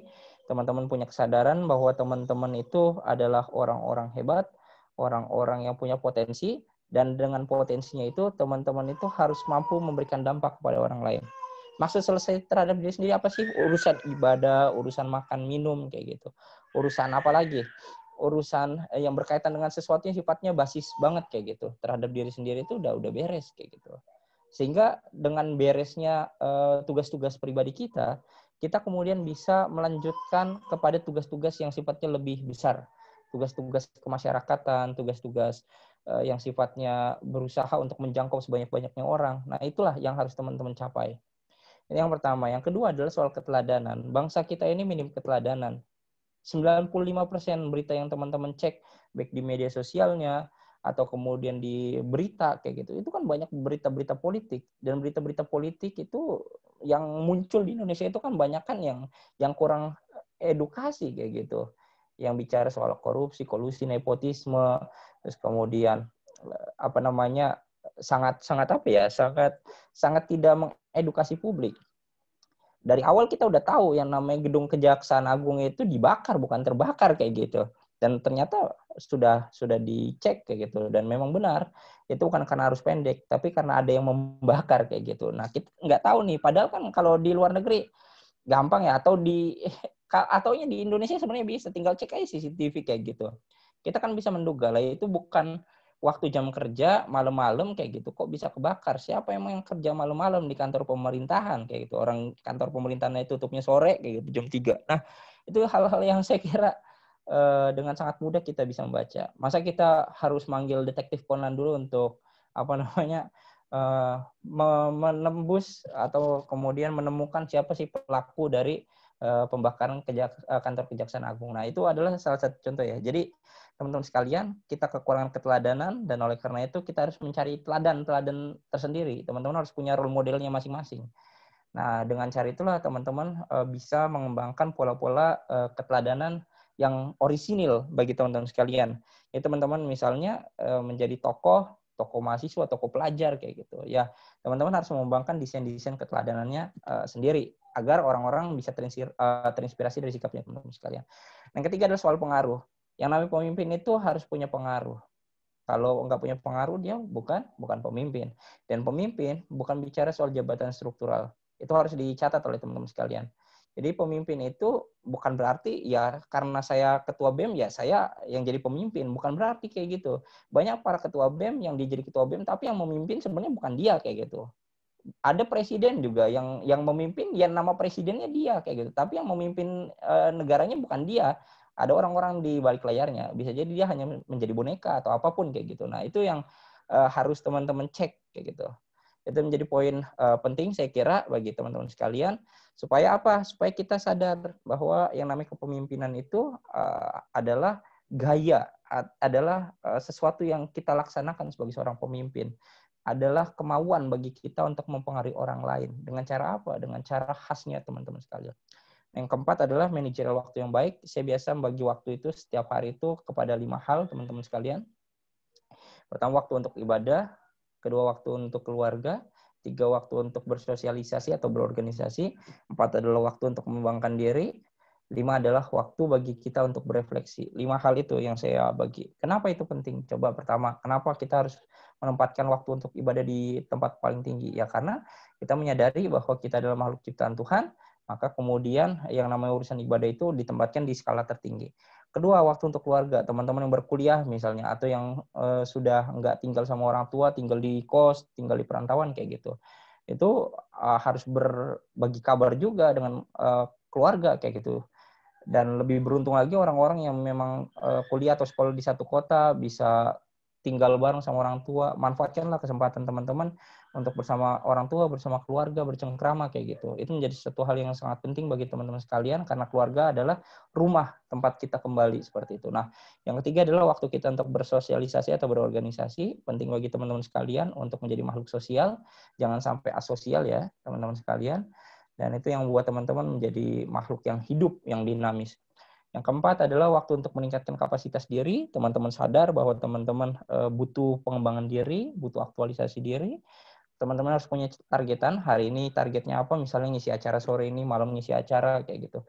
Terus kemudian besok kita tahu kita mau ngapain, kayak gitu. Terus apa lagi? Banyak hal-hal yang kemudian teman-teman bisa lakukan. Dan pada intinya itu semua menggambarkan bahwa kita punya capaian keberhasilan dari hari ke hari. Ada progres yang signifikan dari hari ke hari. Yang terakhir bagi saya membagi waktu untuk refleksi. Refleksi itu saya biasa gunakan waktu sebelum tidur, teman-teman sekalian.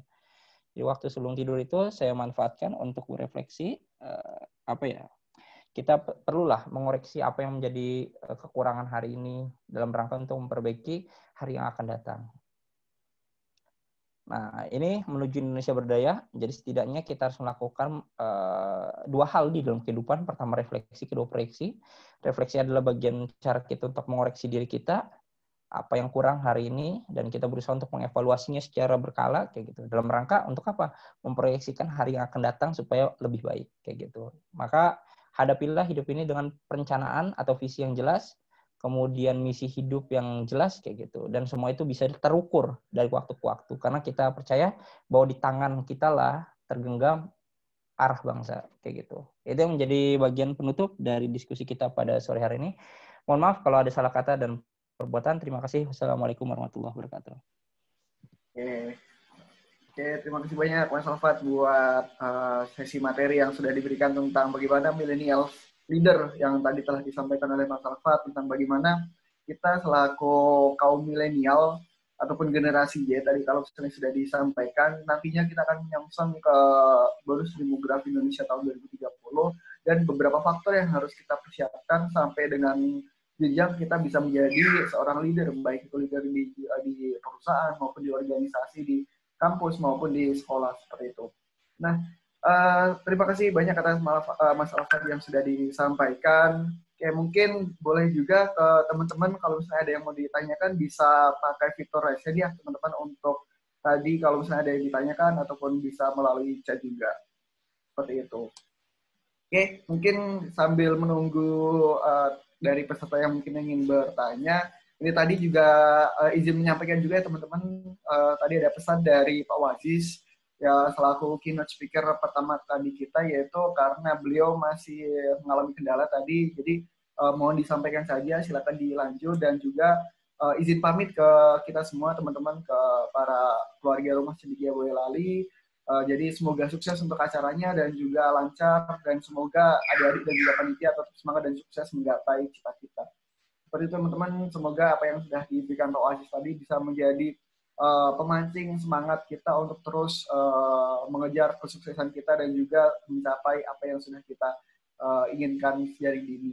Seperti itu teman-teman, selanjutnya mungkin boleh kalau misalnya teman-teman ada yang mau ditanyakan, boleh memakai fitur raise hand ataupun boleh misalnya di aktifkan mikrofon ataupun bisa melalui fitur chat seperti itu. Nah, mungkin sambil menunggu teman-teman juga mungkin yang belum menyiapkan pertanyaan, mungkin akan aku buka dulu Mas Alfad ya untuk pertanyaan tadi terkait dengan bagaimana sebenarnya kita mengubah sisi ambisi pada diri manusia itu menjadi positif Mas ya, yaitu adalah kita menjadi ataupun kita memiliki sisi ambisi untuk menjadi seorang pemimpin, tapi tetap untuk memberikan manfaat dan juga kebaikan kepada orang lain seperti itu. Nah, akan tetapi perlu nanti sampai ke tahap misalnya tadi persiapan tentang manajemen waktu dan juga kesehatan seperti itu. Nah, mungkin boleh diceritakan juga Mas Alfa tentang bagaimana kita mengatur manajemen waktu kita. Mungkin kalau misalnya tadi lihat di background Mas Alfa adalah dulu pada masa menjadi mahasiswa sempat menjadi presiden mahasiswa, dan bahkan di dalam hal akademik pun Mas Alfat bisa menyelesaikan dalam status cum laude seperti itu. Mungkin bisa diceritakan juga bagaimana bisa memanajemen waktu antara akademik dan juga non akademik seperti itu, bagaimana Mas? Oke, kawan-kawan sekalian yang berbahagia, saya kira Mbak Ara tahu juga ya kehidupan saya selama di asrama, karena kita 2 tahun satu asrama ya, di asrama rumah kepemimpinan. Saya kira di asrama itu saya banyak ditempa untuk bisa menjadi pribadi yang kuat, termasuk bagaimana caranya memanajer waktu. Nah, jadi kalau misalnya saya di asrama kan diminta untuk bangun pagi 3:30, jam 4 kayak gitu. Biasanya qiyamul lail dulu, terus kemudian sholat subuh, sholat apa lagi tuh? Sholat sebelum subuh dulu ya, baru sholat subuh, terus kemudian ada kultum di masjid biasanya, habis itu ada kita waktu berkah subuh, biasa al-maksuratan bareng. Terus kemudian kalau hari Senin kita biasa apel, Selasa family meeting, Rabu dan Jumat kita biasa ada kegiatan apa tuh namanya tahsin kayak gitu. Kalau hari Sabtu kita taekwondo. Jadi itu pagi kayak gitu. Belum siangnya setelah kita program pagi ya biasa kita ke kampus sampai maghrib kayak gitu. Nah dari maghrib biasa kita selesai pulang ke asrama siap-siap. Terus nanti kita nugas kayak gitu. Ada program asrama macam-macam lah. Nah dari situ sebenarnya kelatih sih.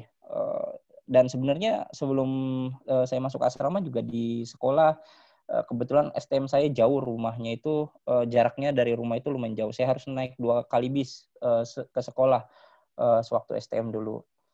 Dan apa namanya jarak yang jauh itu ya mau gak mau saya berangkat pagi-pagi, kan di Jakarta masuk jam apa namanya sekolah itu 5:30. Nah, saya berangkat dari jam 5:30 kayak gitu, nyampe sekolah mepet-mepet waktunya tuh karena kan harus nunggu bis ya.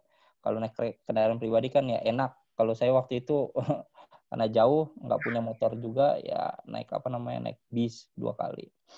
Nah dari situ kelatih banyak hal-hal yang saya kira penting ya. Jadi di sekolah baik di SD, SMP, SMK kayak gitu, saya memang terbiasa untuk gemar dengan pengembangan diri.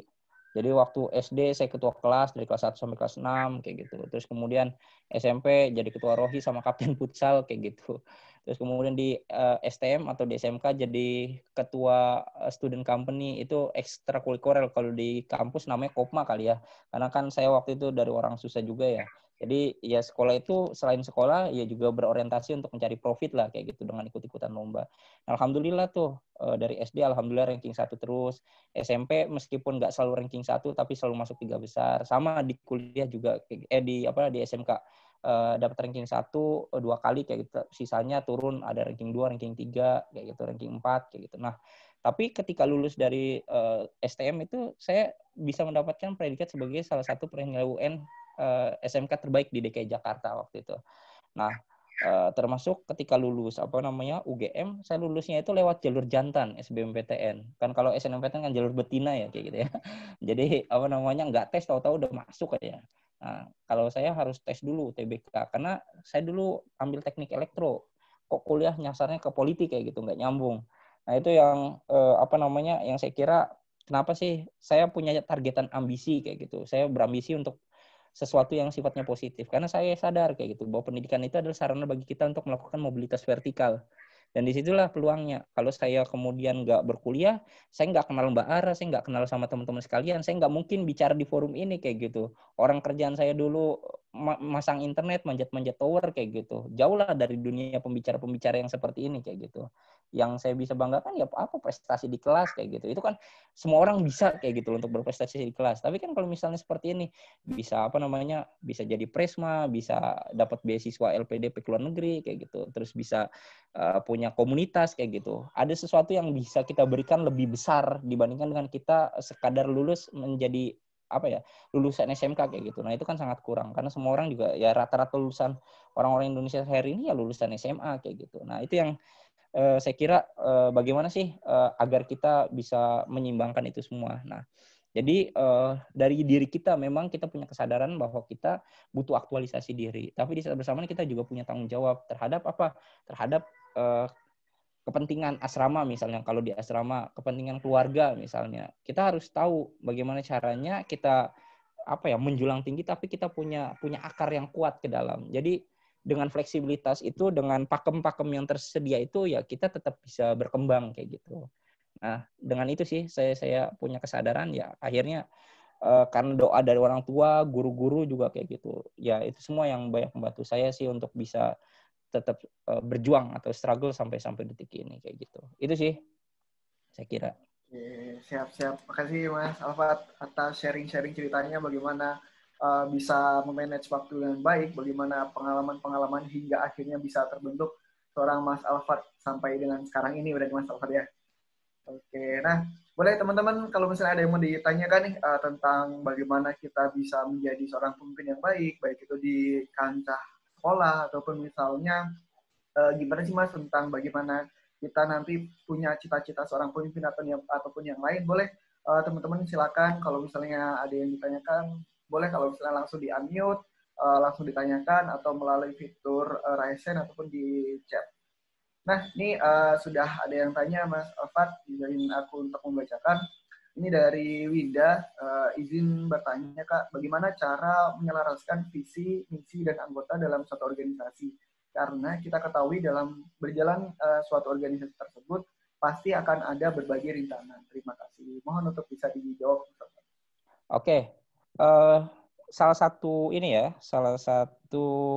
keuntungan atau benefit bagi seorang pemimpin itu adalah dia punya otoritas, dan otoritas itulah yang kemudian menjadi kunci untuk dia menyelenggarakan kepemimpinannya kayak gitu. Dia menetapkan garis-garis batas, haluan, pakem, rule of law kayak gitu, rule of game dari sebuah organisasi.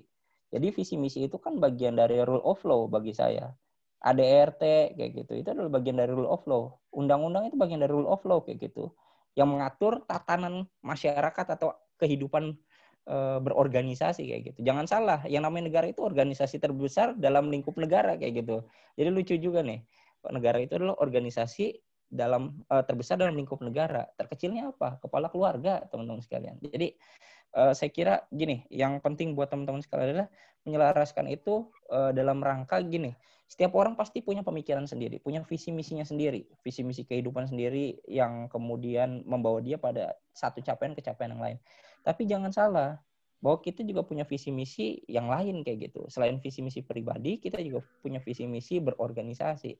Setiap organisasi, Rumah Cendekia Boyolali ini juga punya visi misi kayak gitu loh. Kementerian Pendidikan dan Kebudayaan punya visi misi, kantor saya punya visi misi. UGM punya visi misi. Nah, tinggal bagaimana caranya Saya yakin visi misi itu semuanya pasti niatnya baik kayak gitu. Nah, tinggal bagaimana caranya melakukan komunikasi yang tepat. Seorang pemimpin itu kan dia itu harus mampu menjadi 5 jari, teman-teman sekalian. Bagi saya, konsep filosofi kepemimpinan itu ibarat 5 jari, ibu jari. Dia harus mampu menjadi ibu, menjadi orang yang merangkul semuanya. Bayangin aja, kalau misalnya jadi jari ibu kan kita ketemu siapa tuh? Kelingking, jari manis, ketemu jari tengah, ketemu telunjuk kayak gitu. Dia yang harus merangkul semuanya. Dia yang mendatangi kayak gitu, dia yang melindungi kayak gitu. Kemudian telunjuk, dia juga harus mampu memberikan arahan-arahan. Dia mampu memberikan delegasi-delegasi kayak gitu. Kalau pemimpin nggak bisa mengarahkan, nggak bisa mendelegasikan, ya bukan pemimpin kayak gitu. Nah, jari tengah, dia mampu memediasi, teman-teman sekalian. Ada pihak-pihak yang berkonflik, ada staf-staf kita yang berkonflik, ya kita harus menjadi mediator, orang yang mampu melakukan suatu titik temu di antara ragam perbedaan yang ada di dalam sebuah organisasi. Jari manis, dia yang bikin orang itu nyaman, tentram dengan dengan gelak tawanya, dengan candaannya kayak gitu, dengan gojegannya kayak gitu, dengan main pes barengnya kayak gitu, dengan tutur kalimatnya yang membuat orang lain itu senang kayak gitu untuk bisa berada dekat dengannya kayak gitu, orang senang untuk bisa bekerja sama dengannya.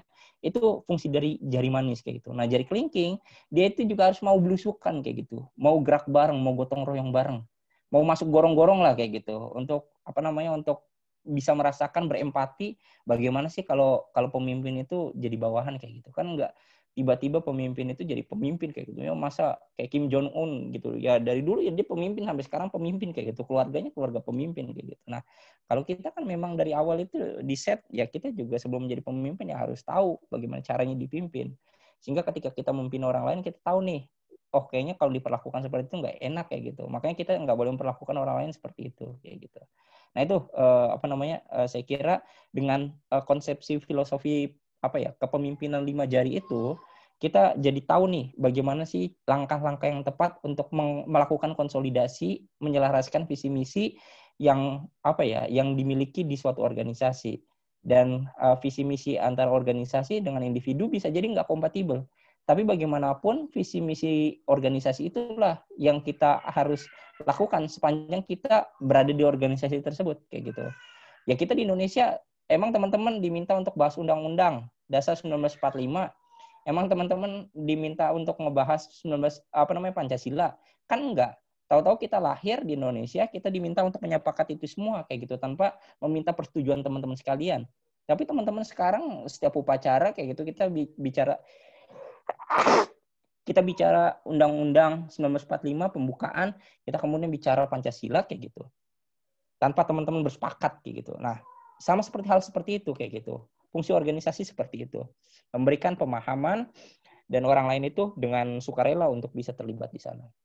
Itu ya. Oke, siap. Terima kasih Mas Alfat. Semoga bisa diterima ya Vinda ya. Atau mungkin nanti kalau misalnya ada yang mau ditanyakan lagi bisa ditanyakan kembali ya Vinda, ataupun bisa langsung diaktifkan mikrofonnya. Oke, terima kasih Mas Alfat untuk jawabannya. Kemudian ada lagi yang ditanyakan dari Rahmawati. Halo, aku pengen denger dong dari Rahmawati untuk suaranya mungkin bisa ditanyakan langsung dengan unmute mikrofonnya Rahmawati. Ya, Kak. Oke, silakan boleh ditanyakan langsung Rahmawati. Apakah seorang pemimpin itu harus mempunyai public speaking yang baik? Jawabannya. Oke, saya langsung jawab ya. Bagi Yes, saya nggak harus, tapi public speaking itu akan sangat membantu proses kepemimpinannya, kayak gitu. Itu penting banget ya. Jadi bagi saya nggak harus pemimpin itu memiliki public speaking yang bagus.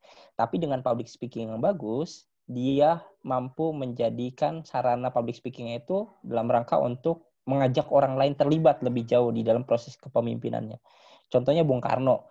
Bayangkan aja sampai hari ini siapa sih yang nggak kenal Bung Karno? Pidato-pidatonya, retorikanya kayak gitu. Itu kan sesuatu yang sangat dinamis, sesuatu yang sangat baik. Dia sudah nggak ada, tapi semangatnya, pidato-pidatonya itu terlekat di dalam hati kita kayak gitu. Itu yang poin pentingnya di situ. Public speaking itu ya kenapa menjadi satu hal yang saya kira penting untuk dimiliki pemimpin meskipun nggak ada kewajibannya adalah ya karena pemimpin yang punya kemampuan retorika yang bagus, kemampuan public speaking yang bagus, ide-idenya itu bisa diterima oleh publik secara jernih, secara mudah kayak gitu. Nah, hal ini akan sangat berbeda dengan pemimpin yang kalau misalnya pidato itu harus baca teks kayak gitu. Itu beda kayak gitu bawaannya. Apalagi kalau pidato di level-level internasional. Nunjuk menteri aja. Silakan nih Bu Menteri jawab kayak gitu. Udah pakai teks kayak gitu. Jawab kayak gitu. Buka-buka kurang bingung kayak gitu. Itu khawatir saya nanti teman-teman jadi presiden, jadi menteri, jadi pemimpin yang kurang bagus kayak gitu. Dan kita bisalah generasi hari ini lebih baik daripada mereka-mereka yang kemudian memimpin hari ini kayak gitu. Saya kira teman-teman kenapa sih perlu punya kemampuan public speaking yang bagus ya dalam rangka untuk kebaikan teman-teman dan juga bangsanya teman-teman sekalian. Coba bayangkan ada pemimpin negara yang kemudian presentasinya nggak bagus. Bagaimana wibawa bangsa di hadapan dunia internasional kalau misalnya untuk presentasi aja bahasa Inggris aja udah pakai teks salah lagi kayak gitu. Selawat salah, Zainuddin Nachiro kan siapa Zainuddin Nachiro kayak gitu. Itu kan sesuatu yang saya kira nggak pas kayak gitu. Nah, tugas teman-teman sekalian adalah bagaimana caranya menjadi representasi bagi lingkungan sosialnya teman-teman yang bagus. Dan saya kira public speaking itu adalah sarana bagi teman-teman sekalian untuk untuk melakukan proses mempengaruhi orang lain kayak gitu loh. Dan dengan kata-kata itu yang saya bilang kata-kata itu bisa mengubah banyak hal kayak gitu. Jadi jangan bermain dengan kata-kata. Termasuk juga kemampuan public speaking ya kayak gitu.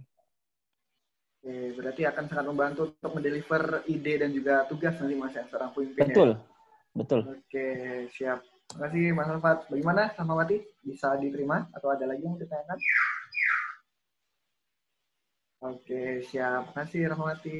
Oke, selanjutnya ada lagi yang ditanyakan dari Lina nih. Halo Lina, boleh untuk dengar suaranya Lina bisa langsung unmute mikrofonnya. Iya Kak, di sini saya mau tanya, bagaimana cara menumbuhkan organisasi yang telah mati atau sudah tidak aktif lagi sejak dulu, yang kayak sudah nggak ada acara-acara gitu, nggak ada pertemuan lagi. Terus bagaimana caranya agar organisasi itu aktif kembali? Terima kasih. Ya, langsung saya jawab. Bagaimana caranya biar bisa aktif lagi? Ya harus ada yang mengaktifasi gitu. Kayak misalnya teman-teman kartu SIM nih rusak kayak gitu, nggak aktif kayak gitu. Ya harus ada yang mengaktifasi lagi. Teman-teman kemana? Ke Grapari misalnya. Benerin nih SIM card-nya nih, nyelamatin nomornya yang nggak aktif kayak gitu, atau nomornya yang keblokir. Jadi intinya harus ada orang yang mampu menjadi aktivator. Dia yang kemudian mampu mengaktifasi sesuatu yang sudah mati atau lumpuh kayak gitu menjadi hidup lagi kayak gitu.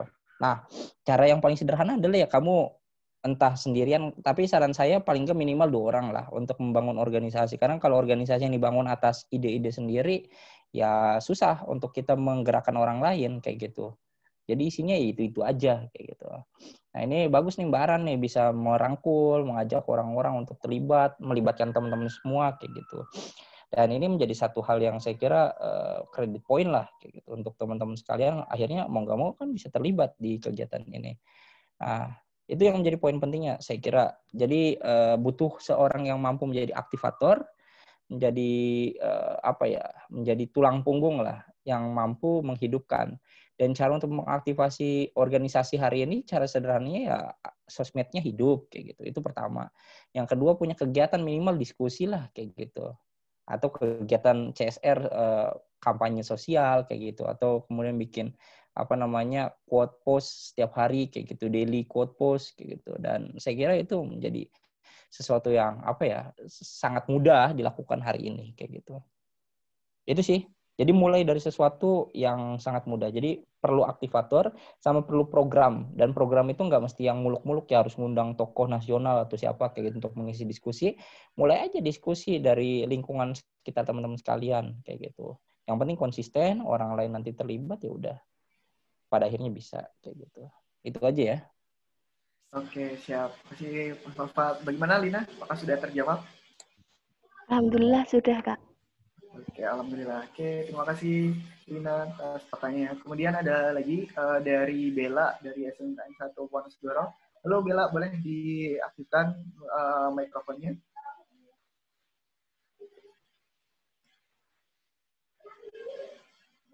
Halo Bella, bisa dengar?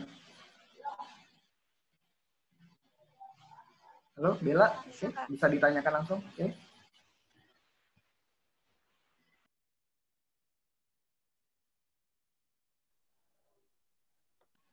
Oke, Silakan Bella. masih ada kendala Silakan. ya? Oke.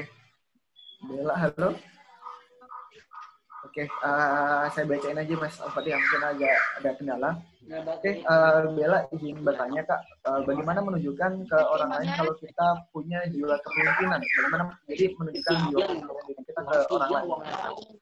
Ya, jiwa kepemimpinan itu nggak perlu diomongin, saya pemimpin saya ini kayak gitu, nggak perlu. Jiwa kepemimpinan itu lahir dari inner circle, dia punya cahayanya sendiri gitu loh.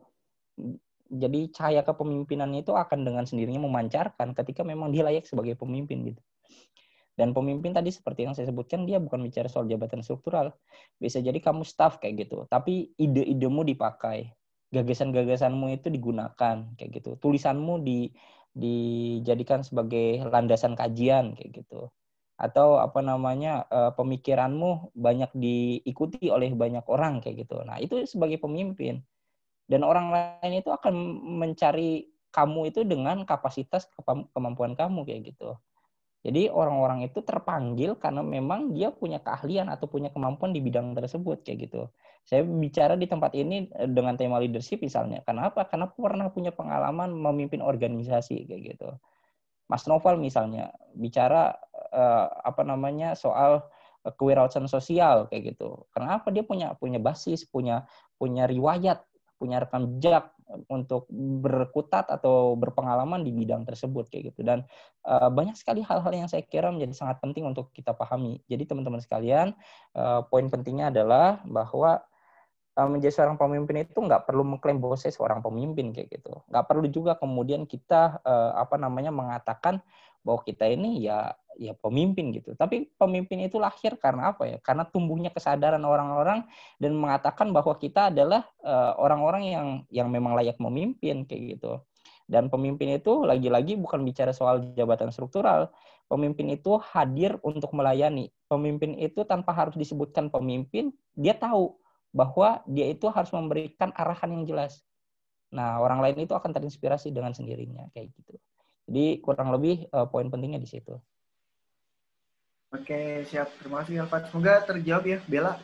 Atau ada lagi yang mau ditanyakan dari Bella? Oke, semoga cukup ya Bella. Semoga bisa menjawab ataupun semoga bisa terjawab dari pertanyaannya. Oke, Mas Alfat terima kasih banyak. Nah, sebenarnya masih ada satu pertanyaan, tapi mungkin ini pertanyaan mengarah ke Validin dari M. Rizky ya. Jadi mungkin kalau secara general seperti itu Mas, mungkin kalau misalnya kita lihat misalnya di kampus ataupun di organisasi sekitar seperti itu, mungkin bagaimana ketika misalnya kita ingin memunculkan warna baru sih Mas, mungkin seperti itu agar kita lebih main ke general Mas ya. Jadi tidak terlalu ke politik, namun lebih ke bagaimana kita bisa memberikan warna baru bagi lingkungan sekitar. Seperti itu mungkin Mas, kira-kira seperti apa? Ya, warna baru ya bagus lah. Intinya kita itu kalau dihadapkan pada situasi yang sifatnya heterogen ya harus punya warna lah kayak gitu. Intinya kenapa kita harus mewarnai ya karena biar lebih indah kayak gitu. Pelangi kan nggak bagus kalau misalnya ya warnanya cuma satu kayak gitu. Pelangi warnanya ada 7. Terus kemudian apalagi langit nggak akan indah kalau isinya warnanya biru aja. Makanya tambah ada awan, ada burung-burung, ada apa lagi, ada pesawat kayak gitu. Macam-macam lah. Ada varian-variannya. Jadi teman-teman sekalian, saya kira kenapa sih kita harus memberikan warna? Warna itu dalam rangka apa ya, untuk menunjukkan bahwa kehidupan itu berbeda kayak gitu.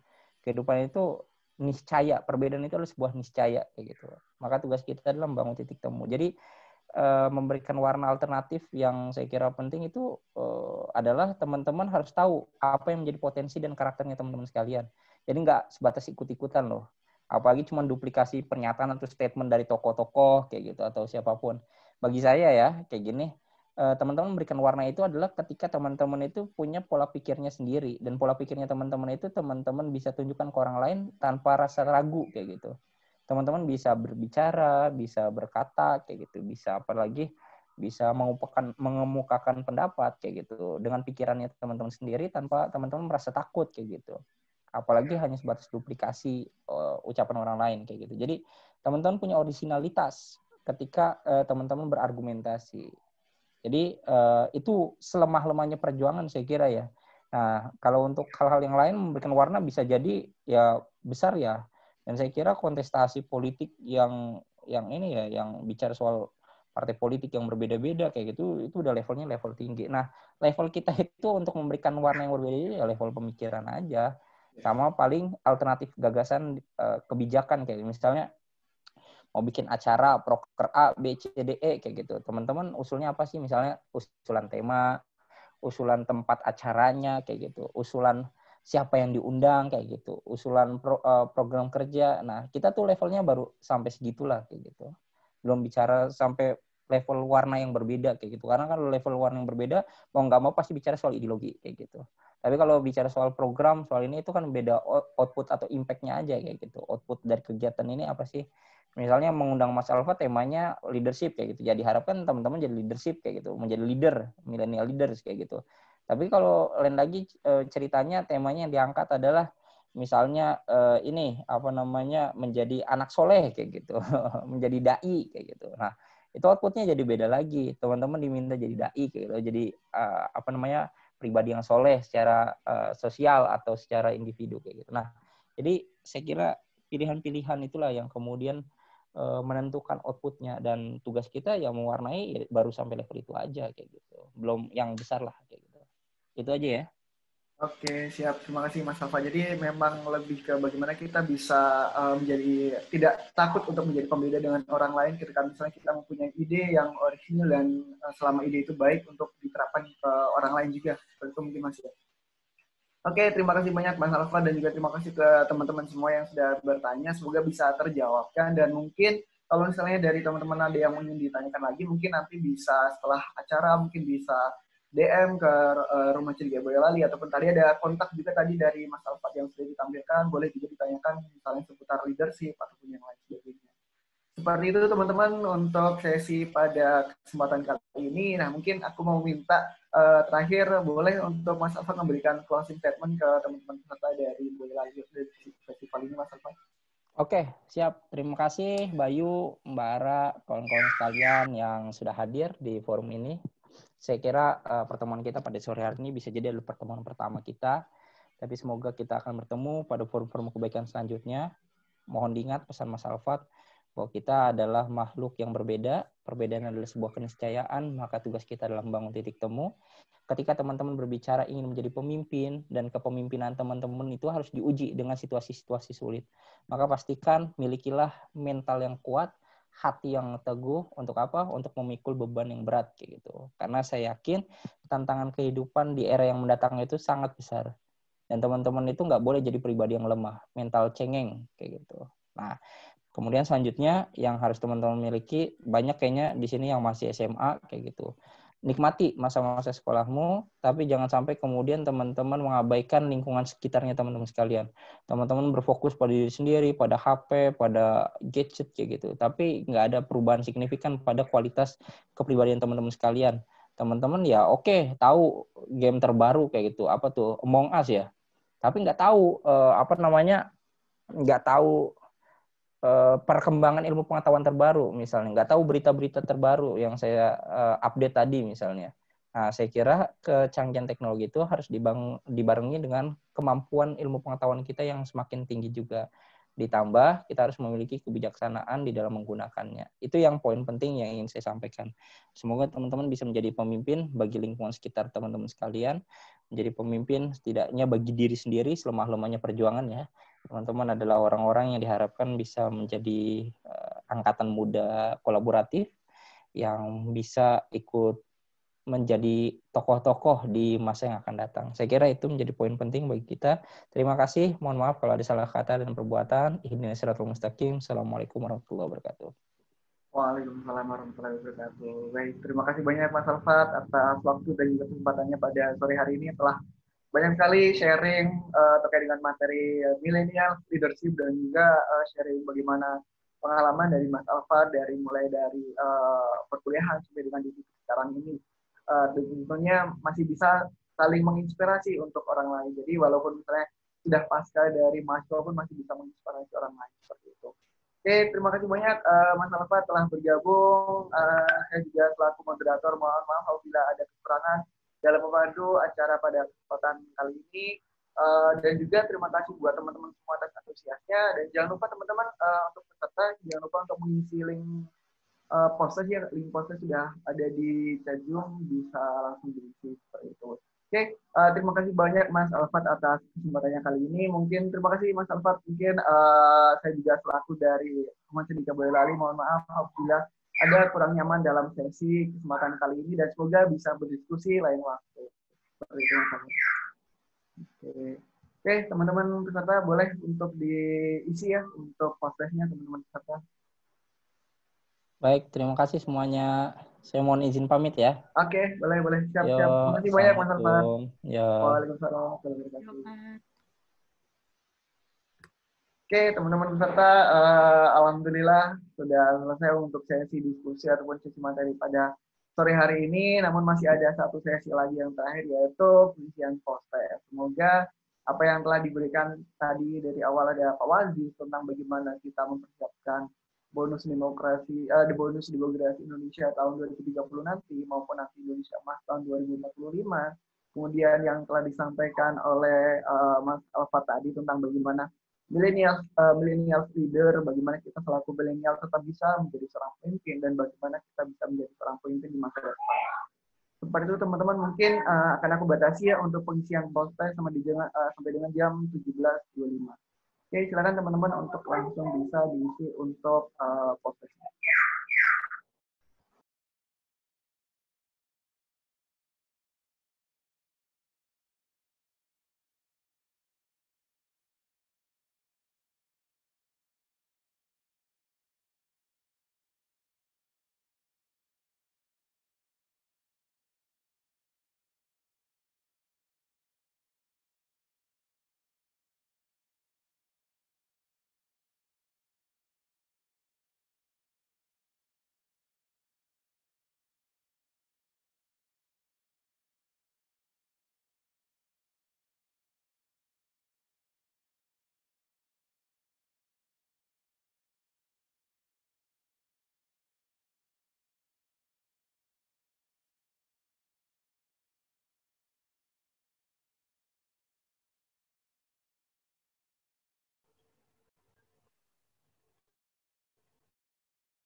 Linknya apakah ada masalah teman-teman? Ini ada dari Anissa Rizky. Oh iya, nggak bisa dibuka.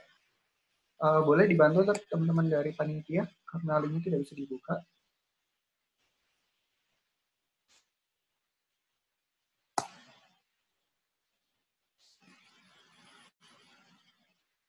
Oke, sementara mau ditunggu teman-teman ya, mungkin sedang diperbaiki sama panitia.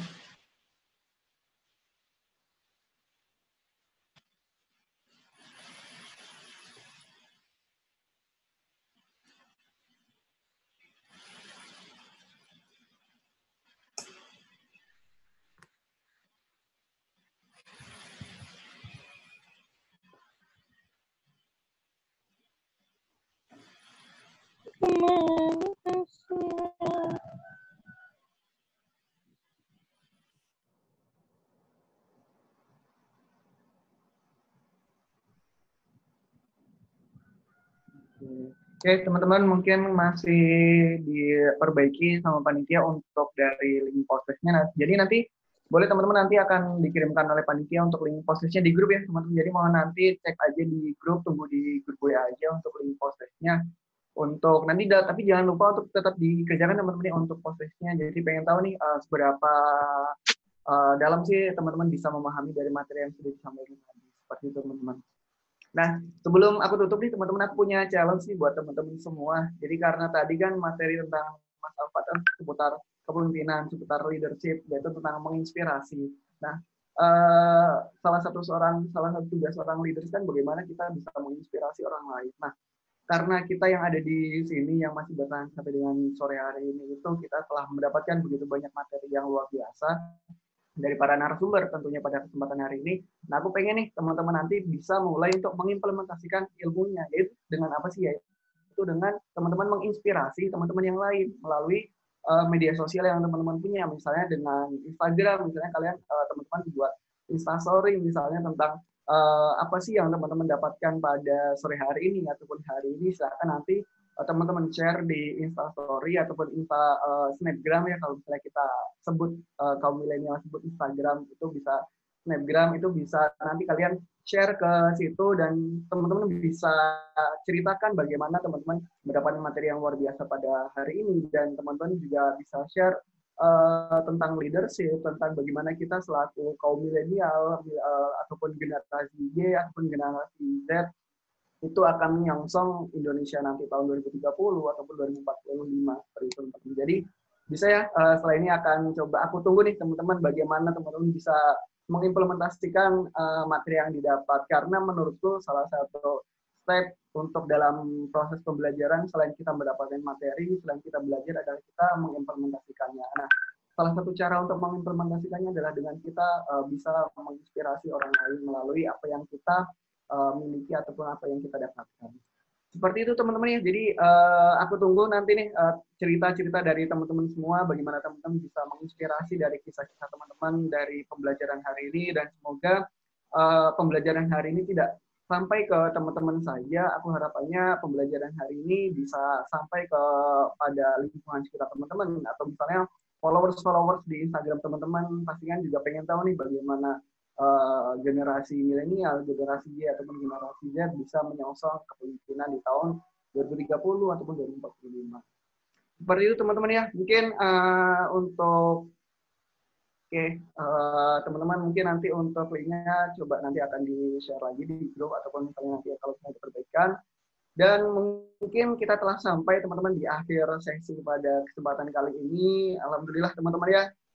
Ditunggu untuk feedback dari teman-teman, cerita dari teman-teman, kisah dari teman-teman nanti di Instastory, bagaimana teman-teman bisa mendapatkan materi yang luar biasa hari ini. Dan semoga teman-teman ya, materi yang sudah disampaikan hari ini tadi sangat berguna untuk teman-teman, dan aku harapannya juga teman-teman bisa menerapkannya di sekolah masing-masing. Mungkin yang di sini pasti kan semua dari pengurus OSIS ya. Nah, udah mulai nih diimplementasikannya di OSIS masing-masing. Mulai misalnya tadi ada yang bertanya juga bagaimana kita mengaktifkan organisasi lagi, yaitu dengan kita menjadi aktivator. Nah, aktivator itu tidak cukup dengan satu orang, kita misalnya cukup minimal 2 orang. Nah, kita harus berani memulai untuk menjadi aktivator, bagaimana kita menginisiasi di masing-masing organisasi yang ada di dalam lingkungan kita masing-masing, dan kita harus berani menjadi pembeda, dan kita harus memiliki ide-ide yang nantinya akan berguna dan berdampak untuk manfaat. Seperti itu teman-teman untuk sesi hari ini, semoga bermanfaat buat teman-teman semua dan semoga dapat diimplementasi dengan baik. Oh iya, untuk materi nanti akan coba ditanya terlebih dahulu ya untuk materi pada hari ini. Tapi nanti kalau misalnya bisa akan coba di-share seperti itu teman-teman ya. Oke, teman-teman ditunggu untuk sesi selanjutnya di minggu depan, dan mungkin aku juga sekaligus minta tolong para teman-teman semua karena kita kan waktunya juga terbatas ya teman-teman, kita mulai dari jam 3:30, 15.30 sampai dengan maksimal 17.30. Kita waktunya hanya dari 2 jam, jadi mohon untuk dimaksimalkan lagi untuk sesi selanjutnya di minggu depan. Jadi karena untuk Zoom-nya insya Allah akan aku buka di jam 15.20 teman-teman, jadi masih ada 10 menit untuk teman-teman join di Zoom apabila masih ada kendala yang lain. Jadi bisa dibantu untuk dijapri teman-temannya atau diajak teman-temannya agar bisa lebih on time, karena kita ada berbagai banyak sesi dalam keterbatasan waktu kita ada pretest dan lain sebagainya. Semoga sesi selanjutnya bisa lebih efektif agar nantinya narasumber bisa memberikan materi yang lebih banyak dan juga lebih bermanfaat buat kita semua. Oke, seperti itu teman-teman, karena sudah jam 17.30, mungkin aku tutup teman-temannya untuk sesi hari ini. Aku pribadi juga selaku moderator dari sesi pada kesempatan hari ini. Mohon maaf apabila ada kekurangan, kesalahan kata, ataupun kurang nyaman dalam memandu acara pada hari ini. Sangat mohon maaf apabila ada kesalahan, dan apabila ada kelebihan itu adalah dari Allah Subhanahu wa Ta'ala. Oke, teman-teman, mungkin aku tutup pada kesempatan sore hari ini. Kurang lebihnya mohon maaf. Assalamualaikum warahmatullahi wabarakatuh. Terima kasih teman-teman semua. Ditunggu untuk next sesi di minggu depan. Terima kasih.